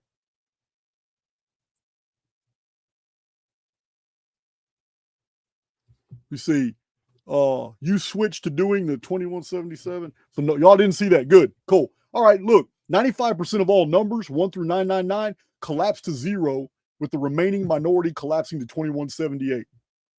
This is just the chart that shows that this number is immortal. It loops forever, while 95% of all other numbers collapse to 0. This loops forever. Those 5% of numbers that do not collapse to 0, they will permutate and loop into one of these 4 numbers. And once one of those becomes one of these 4 numbers, it loops forever. It's showing that our arithmetic reveals that we live in a false reality. We live in an anti-arithmetic that is moored to somewhere that is real.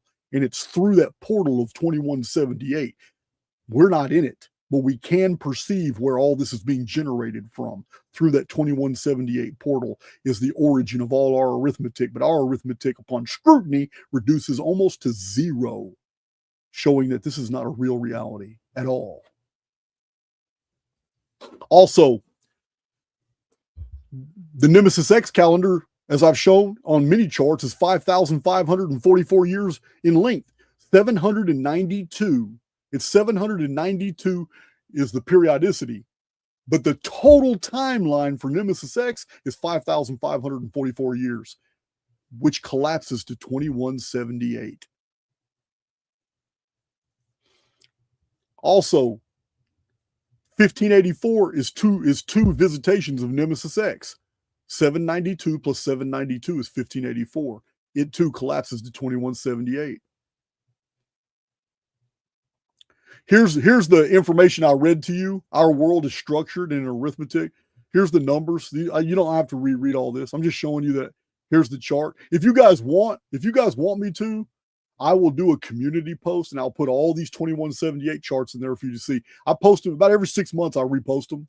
But if you want the 2178 charts, yeah, there's been YouTubers that did videos. Like one guy from India was criticizing me, and he was trying to prove that it's all bullshit. And he used a computer, and he did a live video where the screen could see his computer. And toward the end of his video, he was just shocked, and he turned around and said, "Man, Jason of Archaix is correct. This is blowing my mind."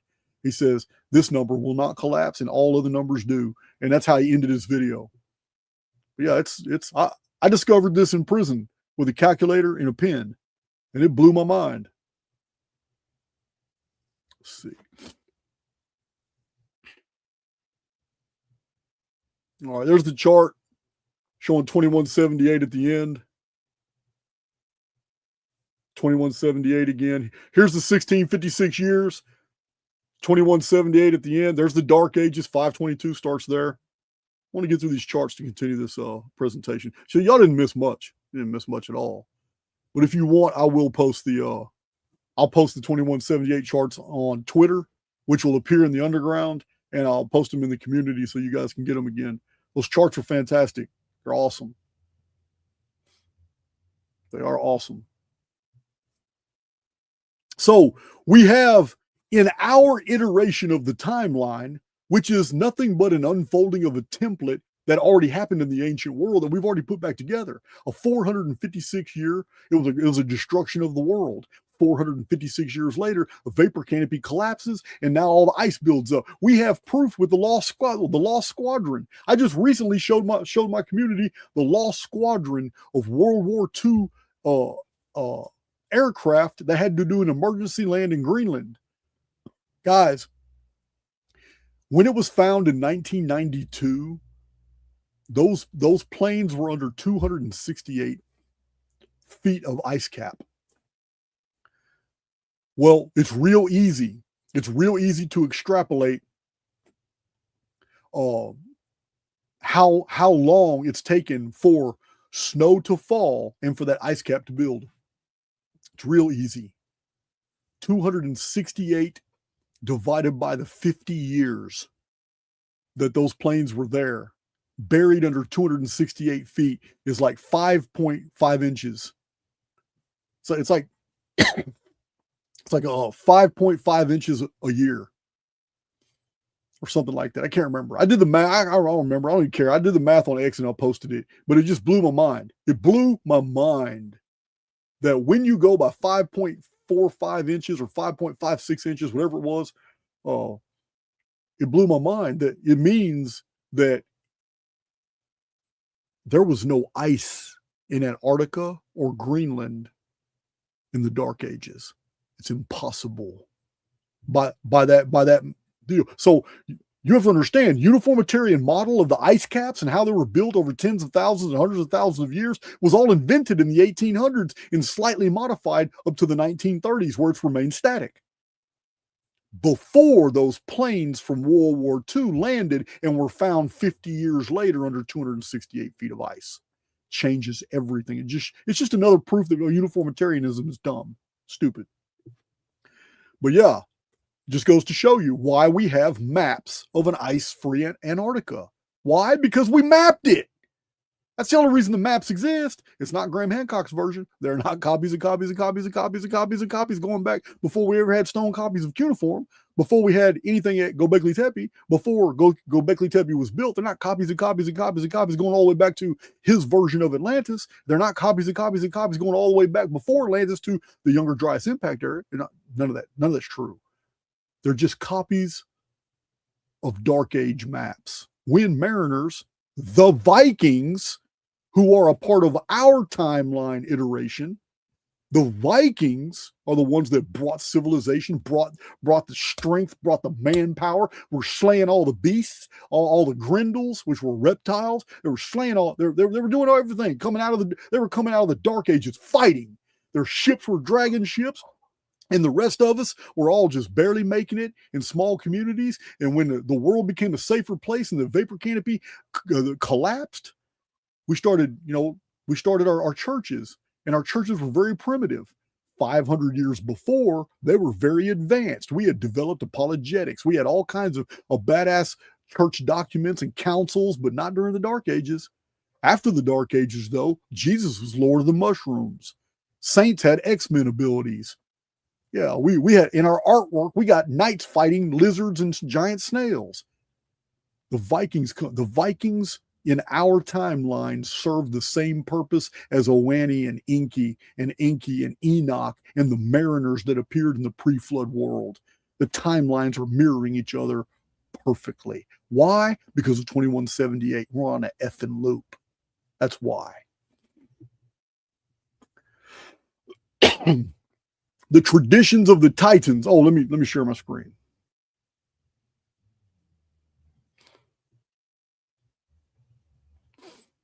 The traditions of the Titans also bear out this pattern. The Titans ruled a pre-cataclysm period, but after the ruin, the world of ordinary men began, but one of the last of the Titans, the youngest, still ruled. His name was Kronos. Though not initially, his name came to be associated with time. A looping construct, history on repeat through Phoenix destructions, and the mythology of the Titans connecting the past and future. The Great Pyramid is a riddle that, if solved, will stop the Sphinx from killing the people. Let's look closer at the Titan mythos. Let's see what we find. So who were the Titans? In Works and Days, 27 centuries ago, in Works and Days by Hesiod, he makes reference to the Titans as the first beings to inhabit the world. Hesiod in Theogony describes the creation of the world and the birth of the Titans from Gaia, the earth, and Uranus, the sky. Homer in the Iliad makes reference to the Titans as powerful and ancient beings who are related to the gods, but also as being flawed and prone to making mistakes. Why? Because they were just humans, technologically advanced. Of course they're going to make mistakes. So heaven and earth as concepts gave birth to the Titans, who were predecessors of mankind. So this induces us to learn the names of the Titans and the meanings of their names, despite the fact we have virtually no history of their doings. We have Father Heaven and Mother Earth giving birth to 12 Titans, but the first generation of Titans were also Titans, so the count is about 30 Titans in Greek mythology. We have Oceanus. I believe it's Oceanus. We say ocean today. Well, I believe it's Oceanus. I've seen it spelled with a K. Ocean. We have Tethys, nurse or grandmother, or of fresh water. Tethys would be like Ninhursag or Ninmah in Sumer. Hyperion, he who goes before the sun, of light and observation, best known for fathering the gods of the sun, moon, and dawn. Asteria means of the stars, was the goddess of nocturnal oracles and shooting stars. Astraeus means starry, was a Titan god in Greek mythology, son of the Titan Creus and Eurybia. He was the god of the dusk and the winds. What is this? Mnemosyne? Is that Mnemosyne? I don't know how to pronounce that. Mnemosyne is memory, goddess of memory or the 9 muses. Clymene was a Titan goddess. She was the goddess of renown, fame, and infamy. Creus is the ram of the constellations. Iapetus is piercer or wanderer, god of death or mortal life. Is that T or Thay, goddess of sun and light? Re is flow, ease of fertility. Themis is law or divine order.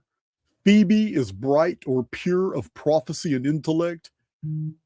Coas's inquiry of wisdom, oracles, foresight, Chronos came to be known as time. Atlas from Atlantis fame, to carry or to endure, condemned to carry the heavens on his shoulders. Prometheus means forethought. For gifting fire to humanity, he was sentenced to eternal torment by Zeus, but was eventually saved by the hero Hercules. Same as Heracles. Epimetheus is afterthought, received Pandora as a gift from the gods, a gift created by the gods specifically to punish humans. Your enemy, Euronome, your enemy, was a Titan goddess. Styx was a Titan goddess and river of the underworld. Is that Hecate or Hecate? I don't know. Far-reaching. Ophionius was an elder Titan god in Greek mythology who was the ruler of the earth along with his wife Eurynomé. The couple later overthrown by Kronos and Rhea. Mythos is cunning. Dion, divine. It's from Diane, where Diane comes from, goddess. Helios, the sun. Selene, moon. Eos, dawn. Titaness, she was the goddess of the dawn, sister of the sun and moon. Let's see. Eurybia, far-ruling, master of the seas. Pallas is like Pallas Athene. Pallas is brandisher or maiden. Perseus, we already know from other research, is destroyer. Leto, the unseen, a goddess. Menoetius, doomed might. Lelantos, something that goes unobserved. So after reviewing the history of the Titans as stretching backward in time from the great Mediterranean Dark Age to the world before the Great Flood, it becomes obvious that the Titans are not memories of individuals, but concepts. Also of interest is that the only human appears in the history of the Titans is Pandora. The story that she opened a vase she was commanded to never look into is the origin of Pandora's box myth. This puzzling story means that early humanity initiated something that they quickly realized they could not contain. Greek myths lead us back to an event that looks just like our future, a destroyed world reborn. The pre-flood obsession with countdowns to a future event is obvious. 7 and 10 king dynasties ending in a cataclysm, 1656-year periods of world destructions, ancient day count calendars like the Mayan long count counting all the way to 2046, the Anuna-Nur periods of 600 years, and the Yugas of India. The Pythian and the Olympiad 4-year calendars, the ancients were obsessed with a future event. The Great Pyramid is proof of an obsession of preserving a record of all the physics constants and the measurements of our world wherein time is measured, including the 138-year periods of the Phoenix, all found in the rectilinear dimensions of the Great Pyramid. The riddle. The Titan lore being of concepts and not actual personalities means that our predecessors were sophisticated people trying to inform a future world of what was coming. These systems were based off of precise knowledge born from experience. This message, encoded in myth and measurements, is that mankind had created, built something that got out of control and totally enslaved the race, and that a direct knowledge of how to reverse this condition was not possible because mankind is observed. The Sphinx. So the remedy is disguised in a riddle, and that mystery is the Great Pyramid of Egypt. My sources for this presentation are The Natural Genesis by Gerald Massey from the 1800s, Ignatius Donnelly's epic work from the 1950s, Atlantis, the Antediluvian World, Robert B. Stacy Judd's Mother of Empires, John D. Morris, he's a scientist, Back to Genesis, Institute of Creation Research, Secret Cities of Old South America, Harold T. Wilkins, 1950s, The Doctrine of Sin and the Babylonian Religion, 1897, several contributors, Ancient Egypt, Light of the World, again, Gerald Massey. My question I pose with this presentation is simple. These are the facts as we found them. Of course, there's probably more.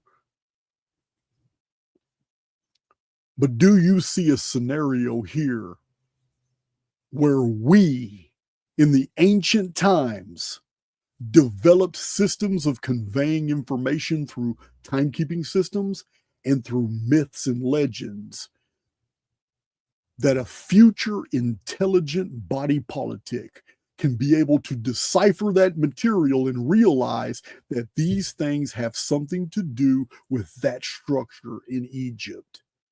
And if these were all put together, a future version of us would be able to decipher these details, put it together to undo something that put us in this predicament. What is the predicament? You just saw. It's 2178.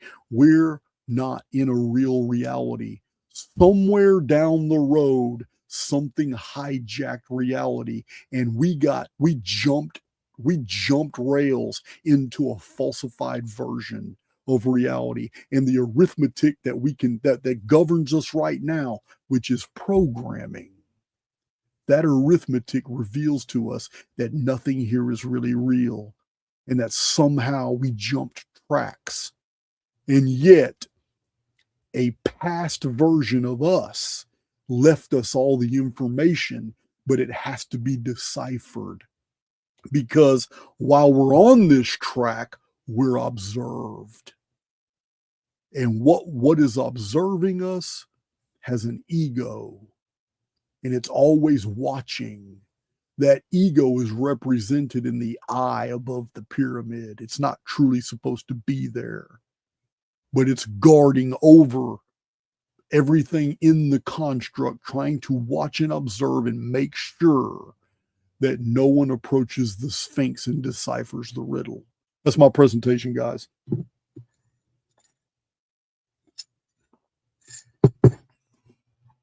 That's my presentation. And 2 days ago, it didn't even exist. Like I said, I keep getting bombarded as I'm going through files. And man, that goes with this. Wait a minute. Put all these files up. Man, all that goes together. It's just so bizarre what is going on with me lately. Because I'm so busy doing other things, and I'm still dropping these massive, epic data dumps every other day. It's so crazy. So crazy. That's my presentation, guys.